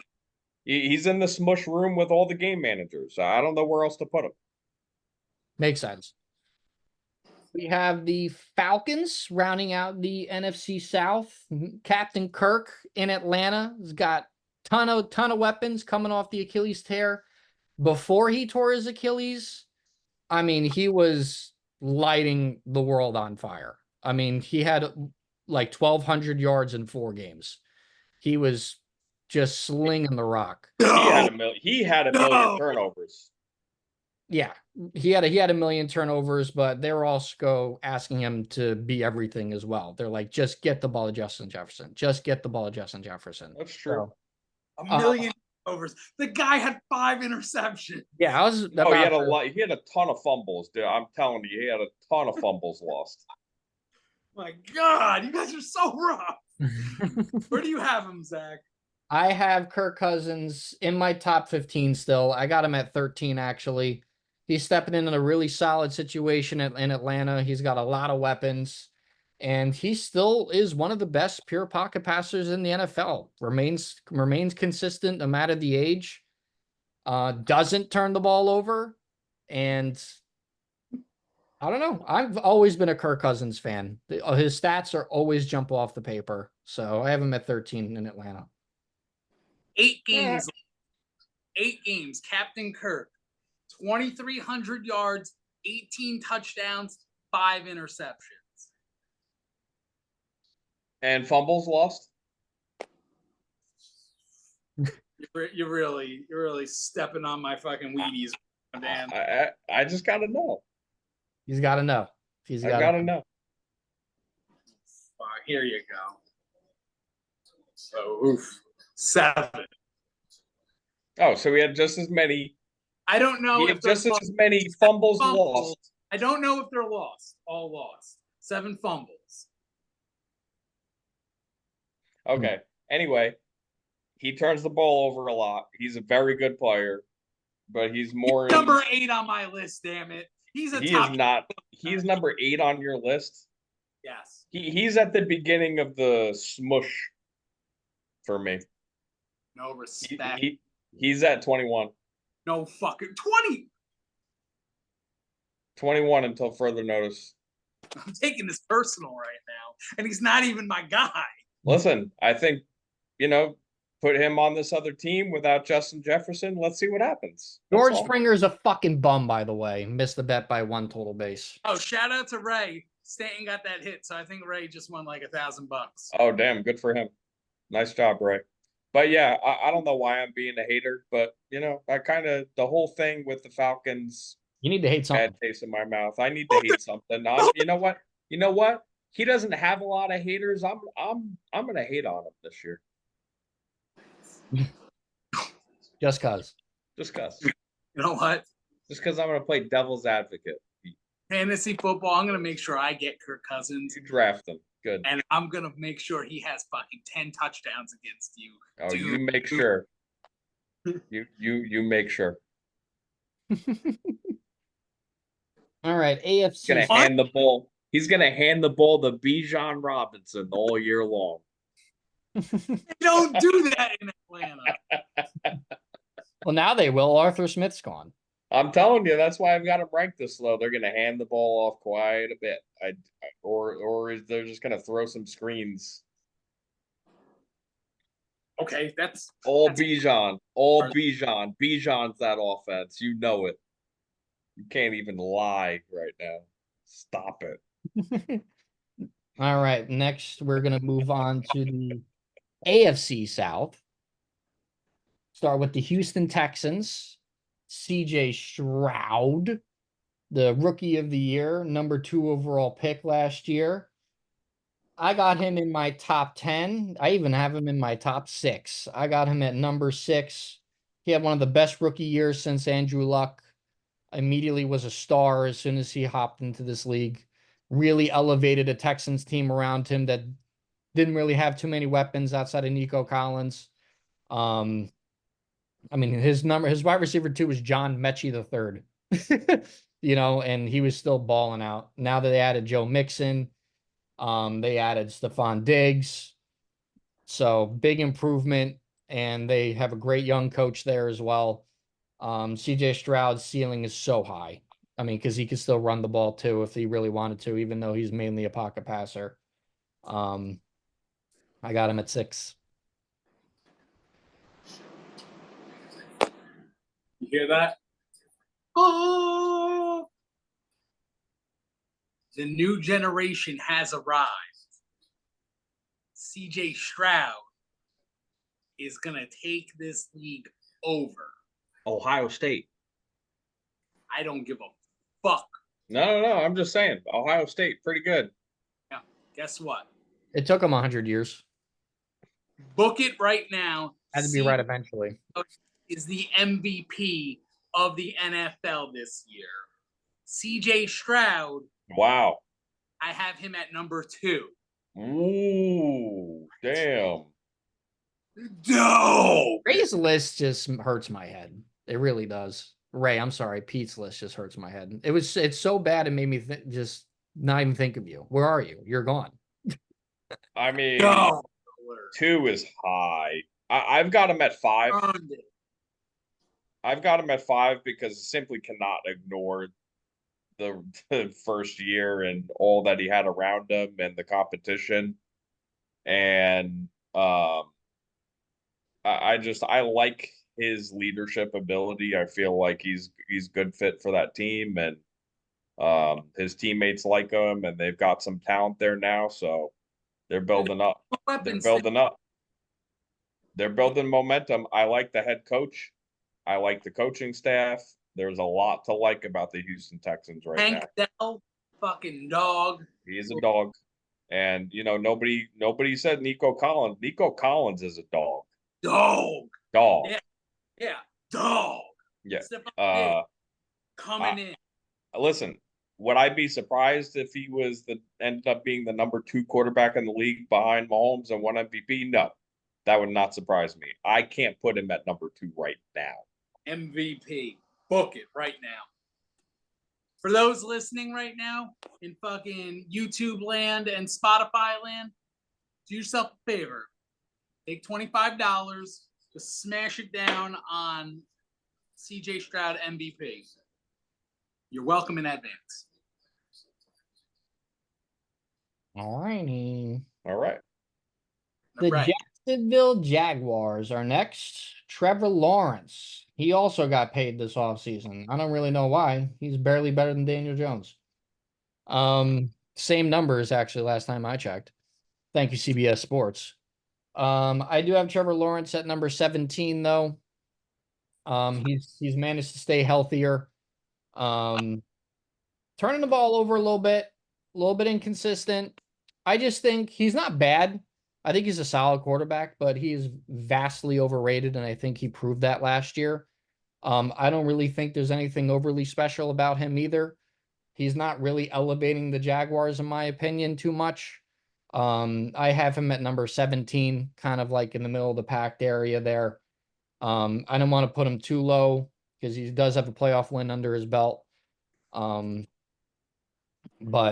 I don't know. He's not the second coming. CJ Stroud is what we thought Trevor Lawrence was going to be. Yes. That makes sense. Yes. Trevor Lawrence, I have him also at 17.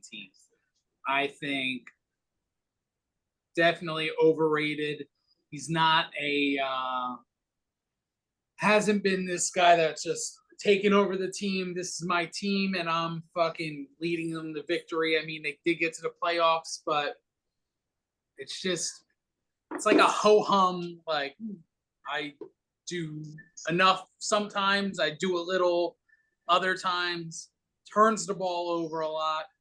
I'd love to see him just take that next step. I mean, they don't. I thought adding Calvin Ridley to that team was going to be like the thing that unlocks him. They got the wrong set of keys, I think. The lock is still locked. I don't know what it's going to take or if it ever is going to be like that coming to aha moment where it's like, I get it now. Everything clicks. Everything slows down, slow motion type thing. So yeah, I have him in the middle, 17. Yeah, I agree with you guys. I've got him at 15. There's still some upside there that can't be ignored. He is improving a little bit in some areas year to year that can't be ignored. They do continue to build around him. So for that reason, just for upside alone, I have him at 15. But yeah, I mean, you look at the numbers since he's come into the league, and it's certainly not that can't miss prospect that everybody predicted he would be. Nope. Agreed. Next is the Tennessee Titans second-year quarterback Will Levis. He's got to show me something. I mean, he really wasn't all that great last year. I know there isn't a whole lot in Tennessee. I mean, he still had DeAndre Hopkins to throw the ball to. They have a new head coach now. I don't know how that's going to impact them. There's just a lot of unknowns still with Will Levis. I mean, he had a couple of really bright moments last year, but he's still very much a raw talent, and I just don't know how he fits in this new regime. I got him at 26. Oh, I have Will Levis at 28. wow.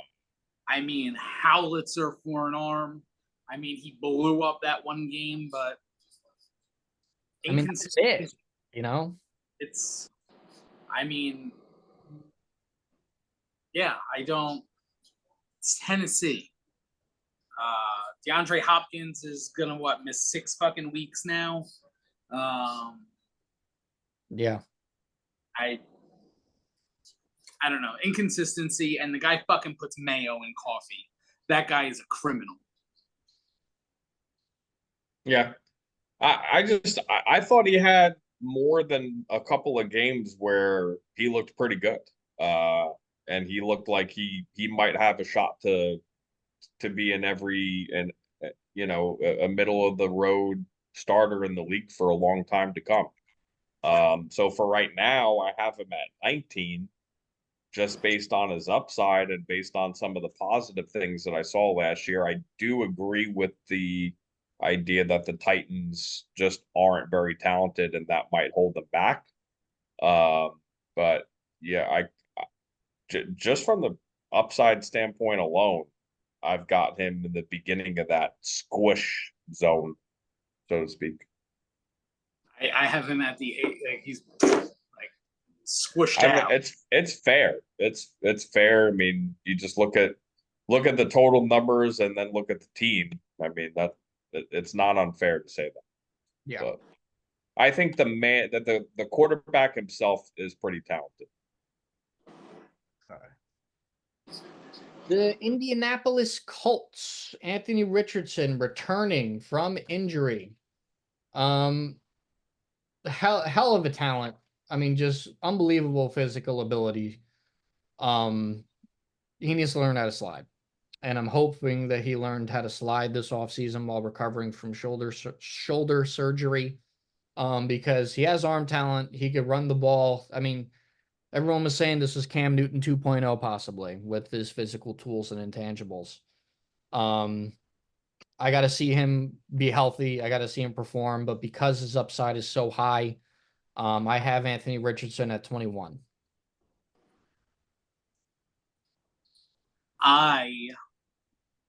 I'm a huge believer in Anthony Richardson, and we got him for such a small snippet.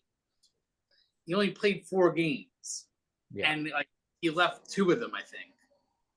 So he really had like 2 full games if you wanted to condense the actual time that he played. But uses the legs, has a good arm. I want to see a full season of Anthony Richardson. He does need to learn how to slide. That's what ruined Cam Newton. All the punishment that Cam Newton took is exactly what lessened Cam Newton. I hate to see for that to be the case with Anthony Richardson. Has a massive arm, has great weapons to surround himself with in Indianapolis. I'm high on him. I have him right dab in the middle at 16 because of his upside. That's fair. I've got him at 18 because, and he's right in front of Will Levis. These are 2 guys where we have more questions than answers, but are both extremely talented. AR-15 more talented. So I've got him at 18. And we'll see what he does this year. If he stays healthy and puts up some numbers, and then we'll be talking a lot differently next year. All right. NFC West. Arizona Cardinals. Kyler Murray should be fully healthy off that torn ACL. He's another quarterback that can be very dynamic with his rushing ability. He just scampers along the field. It's hard to tackle him, because he's a toddler out there, so it's kind of hard to tackle a toddler that's in a temper tantrum. So he's fast. He's a fast, quick toddler. Yeah, he's a fast, quick one, and every time he gets hit, you got to go, oh God, please just get up, please. So I have him at number 18. He's still pretty talented quarterback. Having Marvin Harrison Jr. is going to be gigantic, I think, for him in that Arizona offense in general. So I got him at 18. The toddler running around with the loaded diaper, just scrambling around. Quick question. Is there a Call of Duty coming out anytime soon? Yes, October. Yes. I already pre-ordered it too. So did he. I'm sure he did. He gets it early. Already playing it. Right he might be playing. He might be playing the beta. The USA basketball team is playing it right now. When that drops, you have Kyler Murray on your fantasy team. Sell the week before. Those like 4 weeks that he plays beforehand, gonna light it up with Marvin Harrison Jr. Ton of upside, healthy this year. I got Kyler at 22 at the beginning edge of the we like to call the smush, the QB smush. Baby with a loaded diaper until he gets that fucking Xbox controller. Baby with a bam, bam, bam, bam, bam, bam, bam. Yeah, campaign mode for him. Yep, I agree. I've got him at 17, just in the beginning areas of that smush zone. And I think he's still pretty talented. I mean, the injuries may have caught up with him a little bit, and questions at coach and how they're going to run their offense and all this kind of stuff. So, but just straight talent. I mean, he's got to be in the middle of the pack, but there are still more questions than answers with him, I think. Fair. Seattle, Geno Smith. It's still the Geno Smith show. He was pretty decent last year. Dealt with some injuries. Drew Lock had to come in a couple of games. But I still think Geno Smith is, right in that game manager area. I have him at number 22. Because he's, and as Pete has coined, the big smush, the smush of the game managers. I have him at number 22. Nothing special. Still gets the job done pretty decently. Still has some weapons there in Seattle. But it is what it is.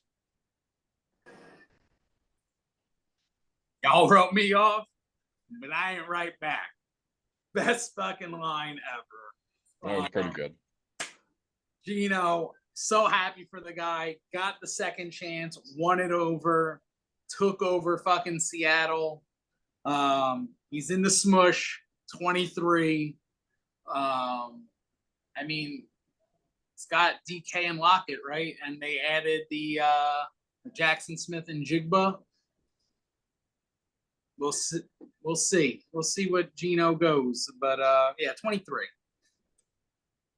Yep. Put a little respect on his name and put him right at the same spot that you did at 23. And I've got him as the 4th best quarterback in the division, and I have Sam Howell ranked 38 as the 5th best quarterback. All right. San Francisco. This should be an interesting one. Brock Purdy took the 49ers to the Super Bowl. If he doesn't get hurt in that NFC Championship game last year, maybe he takes him to 2 Super Bowls. Who knows? But we'll never know. It's very, very hard, in my opinion, to judge Brock Purdy. He's been the subject of major quarterback evaluation discourse across all social media, all the ESPN, Fox, CBS shows. No one really knows how to accurately rank him because they're like, is it him? Is it the system? Is it the talent around him? Is it all the above? And I don't know. He was putting up MVP caliber numbers. I get it. It's probably the best talent that a quarterback can have. You have Kyle Shanahan, who's a quarterback guru. I have Brock at number 12. I think he did enough last year, numbers wise, to prove that even he's still in the same system. He still has the same system. He's still the same players around him. So why would he be any worse? So I mean, he finished 3rd in MVP voting. I really don't know how to rank him. I'm just gonna go based off of what the numbers say, and the numbers say he's pretty fucking good. So I have him at number 12. Fair. You know how to rank them? You rank him. Rank them. Brock Purdy, number 3. 4,200 yards, 31 touchdowns. Dog.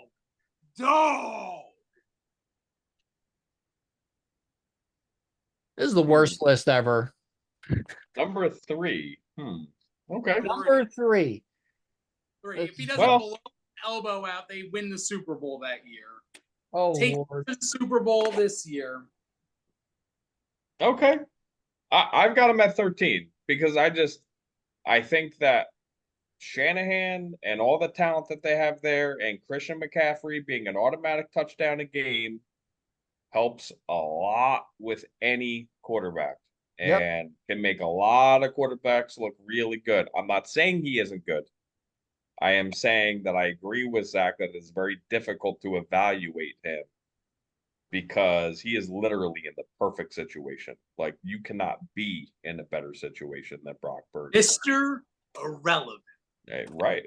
And I think that this proves that I think Shanahan wanted to prove that this team is so damn good, which it is, that he can have a game manager run the offense and still make it look like, the fastest, the greatest show on turf almost. I mean, it's absolutely ridiculous the numbers that they put up. So I can't, I don't want to disrespect him. He's got to be outside of my top 10.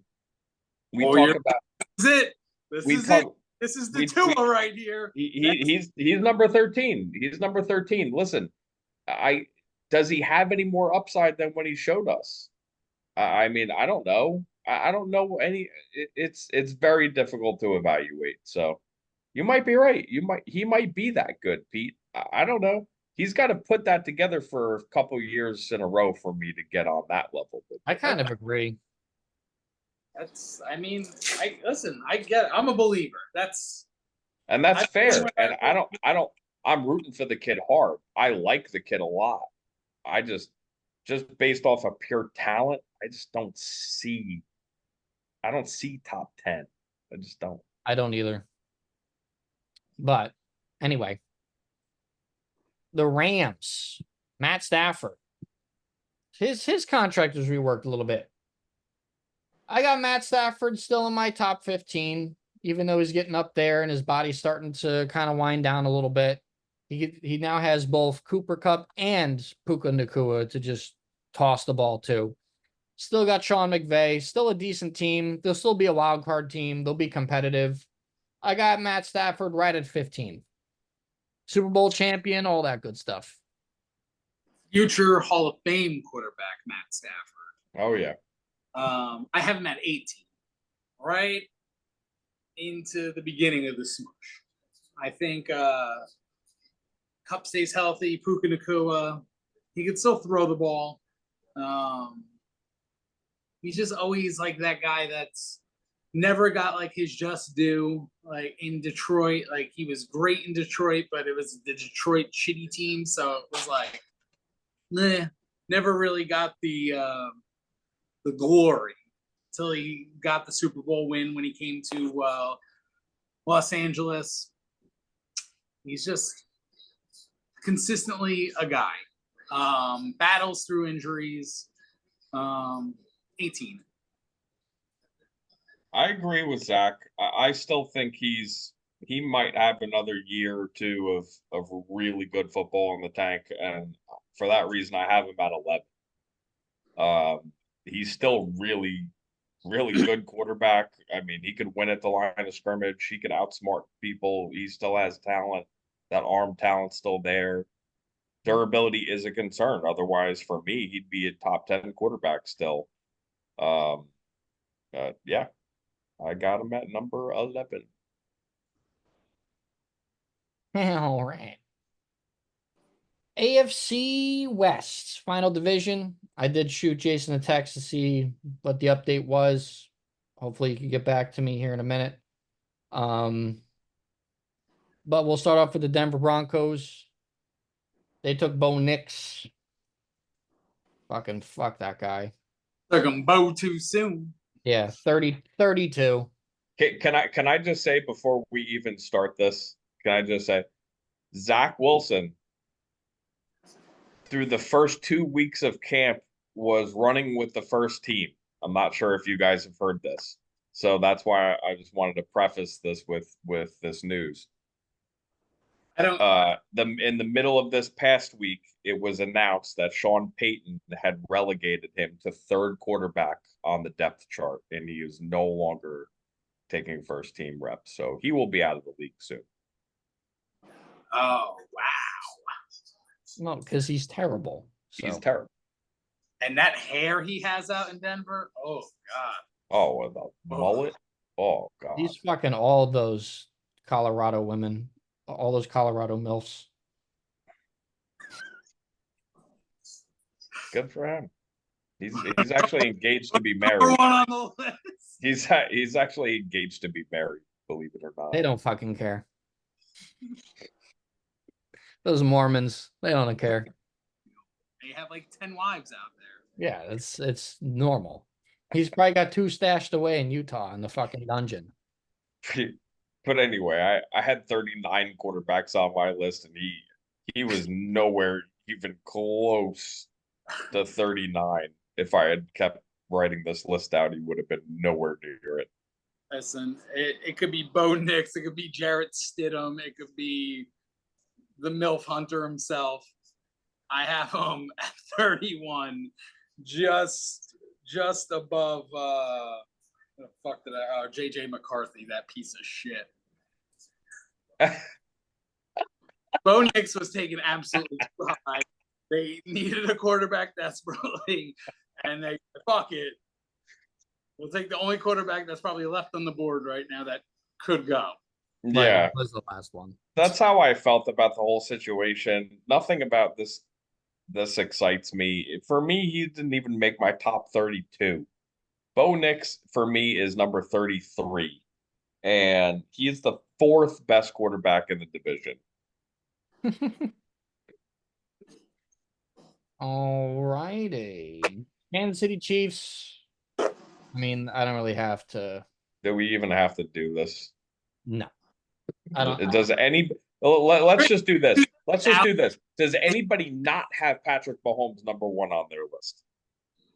No. Listen, Pete?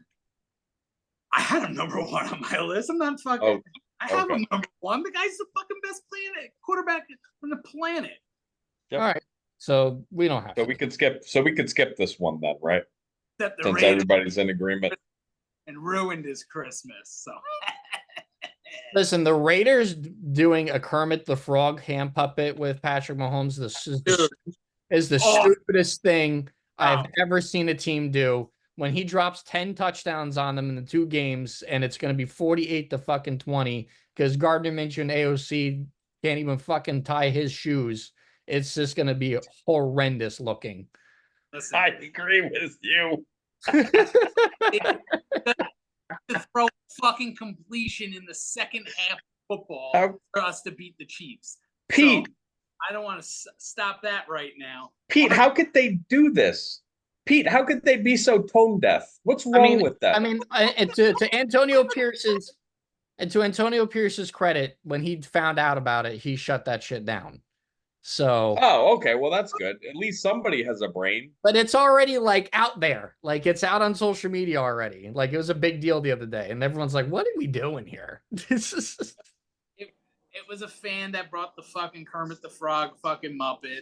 That fan's an idiot. They got a hold of it. They had a little fun. Whatever. Listen, Max Crosby is gonna be fucking poking Patrick Mahomes all fucking game, and Patrick Mahomes, ooh, why are you touching me? Why are you touching me? It will be all right. Yeah, it'll be totally all right. It'll be so all right that Patrick Mahomes said, "Yeah, I saw it. I'll deal with it." Yeah. It'll get dealt with when it gets dealt with. I'm pretty sure is what he said. Yeah, it's gonna be fucking atrocious. It's gonna be 6 touchdowns, 550 yards. It's just not even gonna be a fucking. It's gonna game. be a freaking massacre. He's gonna be like, "Yeah, you want to make fun of me again?" And then what's gonna happen? And then what's gonna happen? The Raiders are gonna ship Adams out of town To the Jets. Oh my God. Pete. Me and Dan Pete. already have a 1 beer bet. That's why I brought it up. I wanted it to be known on the podcast. Devontae Adams is not going anywhere, especially not going to the Jets. If he goes anywhere at all, it'll be the Jets. Well, all right, Zach, would you like to make another beer bet right now? I think he ends up on the Jets. I don't think it's this year. You don't think it's this year? I think it'll be next year. It'll be because There's I think a chance of Aaron Rodgers winding up on the Raiders and Devontae Adams winding up on the Jets. no. I don't know about that. No. If the Raiders had kept like Jacobs and people like that, then maybe. Don't sleep on fucking Zamir White. Oh no, not Zamir White. Oh, Listen, I like Zamir White. I'm 5 seconds from fucking shutting this. I thing. like Zamir White, but he's not Josh Jacobs. We can't do that. Oh my God, he's not even Devin Singletary. He's it's two completely different universes at running back. Zamir White has a better season than Devin Singletary. Oh Lord, have mercy. Beer bet. Beer bet. Oh, that's a good one. That's a good bet. one. That one. I like that one. That said, Singletary had 989 receiving yards behind that fucking atrocious Texans O-line. Zamir White in like 4 games had 430 yards and 4 touchdowns. Yeah, No, he's got ability. They lost their starting right tackle, so they could have fun. Zamir White has ability. He does, but he's not Josh Jacobs. No, he's not Josh Jacobs. But Better. anyway, And just like Devin Singletary isn't Saquon Barkley, to be fair. of course So. not. No. All right, let's get to Anyway. where are we going? And don't worry. We'll go to the Chargers next. Don't worry. Justin Herbert, who now has a plantar fascia injury. They're hoping he's ready for week 1. Out for the season. Watch it. Oh, that'd be interesting. Anyway, I have him rounding out my top 10 at number 10. He was inconsistent a little bit last year. He's also one of these guys that, to me, it's more character than anything. He is a physical freak at the position again as well. Him, Allen, and Mahomes are all just they're physical freaks at the quarterback position. Incredible arm talents. But I mean, it's a new regime there. There's no one to throw the ball to. So I have him dropping down to number 10. And now there's already kind of an injury concern. I got Herbert at 10. Herbert at 11, he can't win a playoff game. He can't win when it matters most. But he has all the tools to sling the ball all over the fucking field. But he can't win. And he's not going to win. You have him at 11? 11, and now he's hurt. Yeah, I have him at 12. I think that's where he belongs right now. There are more questions than answers with the injury thing now too. So very possible he could miss the whole year. Very possible he could play every game and still put up numbers. So tough. That one's tough. Yeah. Finally, the Raiders. I have Gardner Minshew winning this battle over AOC. I think they paid him a lot of money, and I think it's not going to be to sit down on the bench. So that's why I think Gardner Minshew will play it at minimum. I think he'll play more games than AOC over the course of the 17-game season. I have Gardner at number 25 in the big smush. He's kind of played consistently well. He did have a lot of turnovers in Indy last year. But he's going to be in the league for a long time because he's one of the better backups in the league. He's the perfect bridge. I think that the Raiders can have, whether it be for AOC or if they draft somebody next year or if they just decide to sign Dak Prescott. But that contract they gave him was to not sit and ride the pine. I think he wins the battle, and I have him at 25. So right now, Raiders. AOC is your starting quarterback. He will be the starting quarterback week 1, and he will play, barring an injury, every single game as the starter. Gardner Minshew was signed at $15 million contract to push AOC. You're not just going to bring him in to be the backup. You want AOC to fucking compete for the starting job. So you pay fucking Gardner Minshew $15 million while you have AOC, who's a 4th-round pick, making dirt money. Devontae loves AOC. That's his guy. He's already had half a year in the system. Would have been a little bit better off if he had more time to start. I mean, McDaniels is a fucking idiot and set our franchise back. I don't even want to get into that. But I think AOC showed some decent promise for what he was thrown into. You had chaos everywhere. Antonio Pierce, interim coach last year, now his first full year, has some people, Marvin Lewis, Tom Coughlin, getting that offense right. They added Brock Bowers, which I think is going to be a huge addition to that team. You lose Josh Jacobs, but I think a full off season. Both Minshew and AOC have struggled in camp, but I don't know. I think that's more due towards apparently the defense is just playing out of control. And I don't know if AOC is going to need to do a super lot. He's going to be in the smush, the game manager. I have them at 27. I think there's a lot of room for improvement to get to crack the top 20 or even into the teens. But from what I saw, you got to figure it out. This is the year. Either it sticks, or you draft a quarterback, or you go sign someone like Dak, or you go get Aaron Rodgers. I'm with Zach. I don't think the Raiders paid Gardner Minshew to have him ride the pine. I think he's going to play. I think he's going to start for them at least for the first half of the year.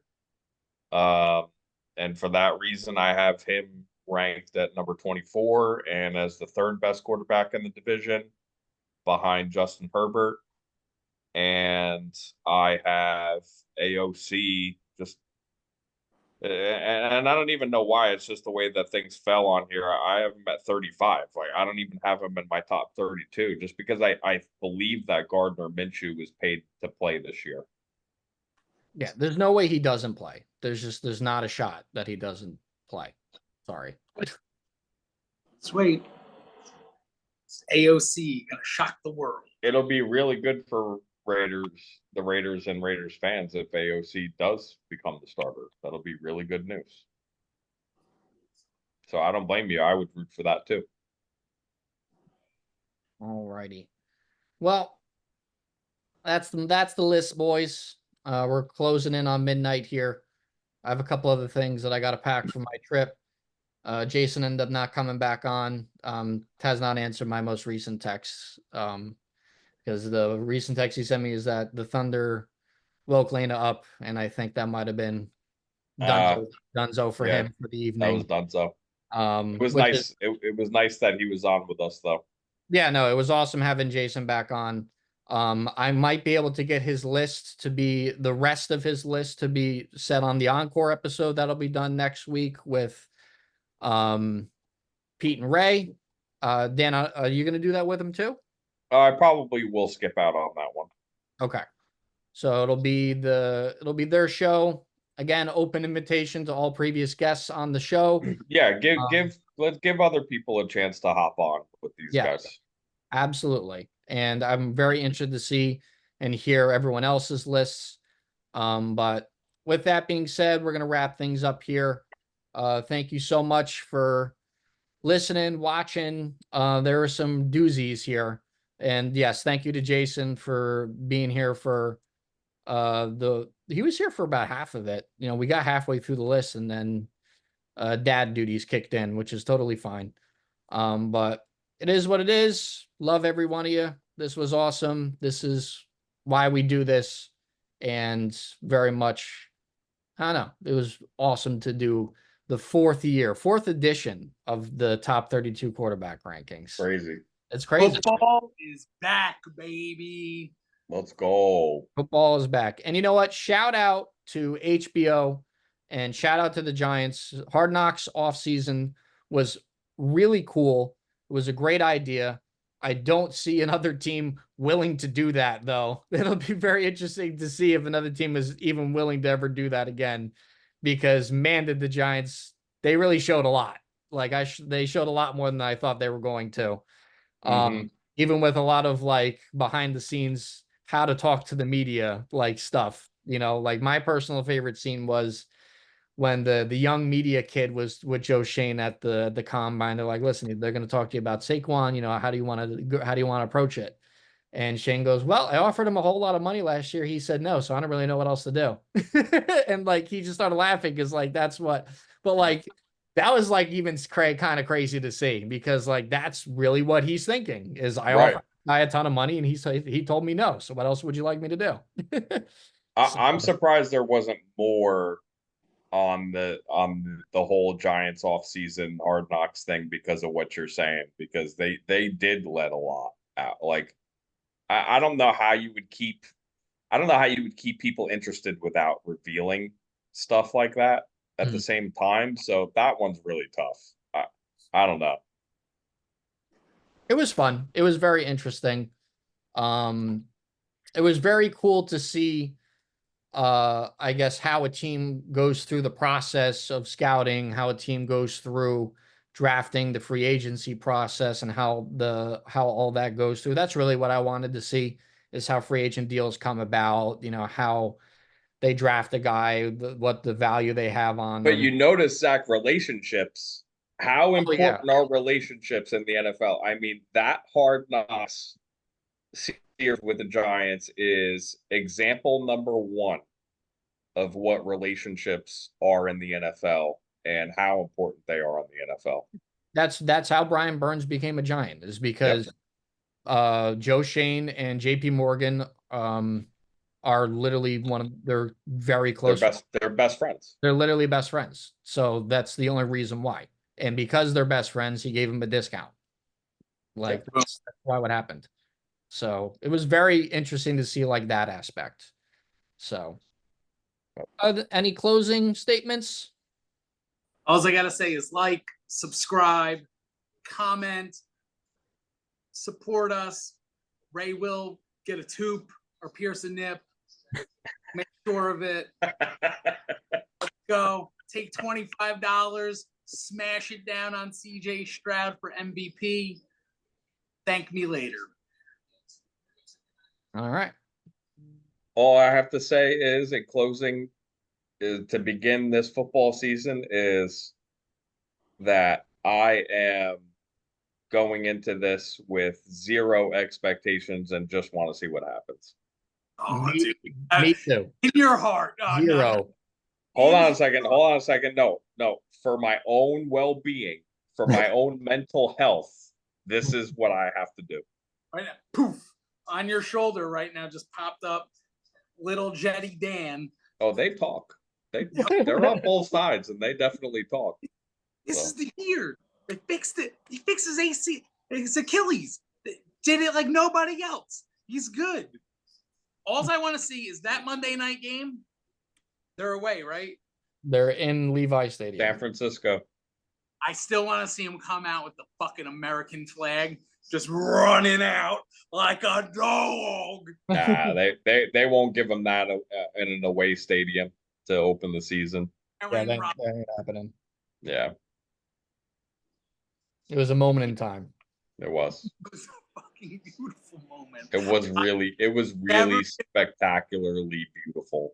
Outside of the Raiders making the Super Bowl and our two other playoff berths, never have I been caught up in like a football moment where I was like, holy shit, this is fucking awesome. Let's go.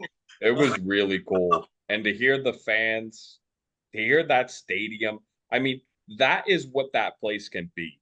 If one of those teams would step up and really be that team to win 12, 13 games, get some home playoff games. Let's get a championship game in that building. Can we please get a championship game in that building? No, Damn it. We're gonna get There's never been one in that building. All right. But I with love you that being guys. said, peace out, boys. Peace out. Oh yeah. Go talk sports. Oh.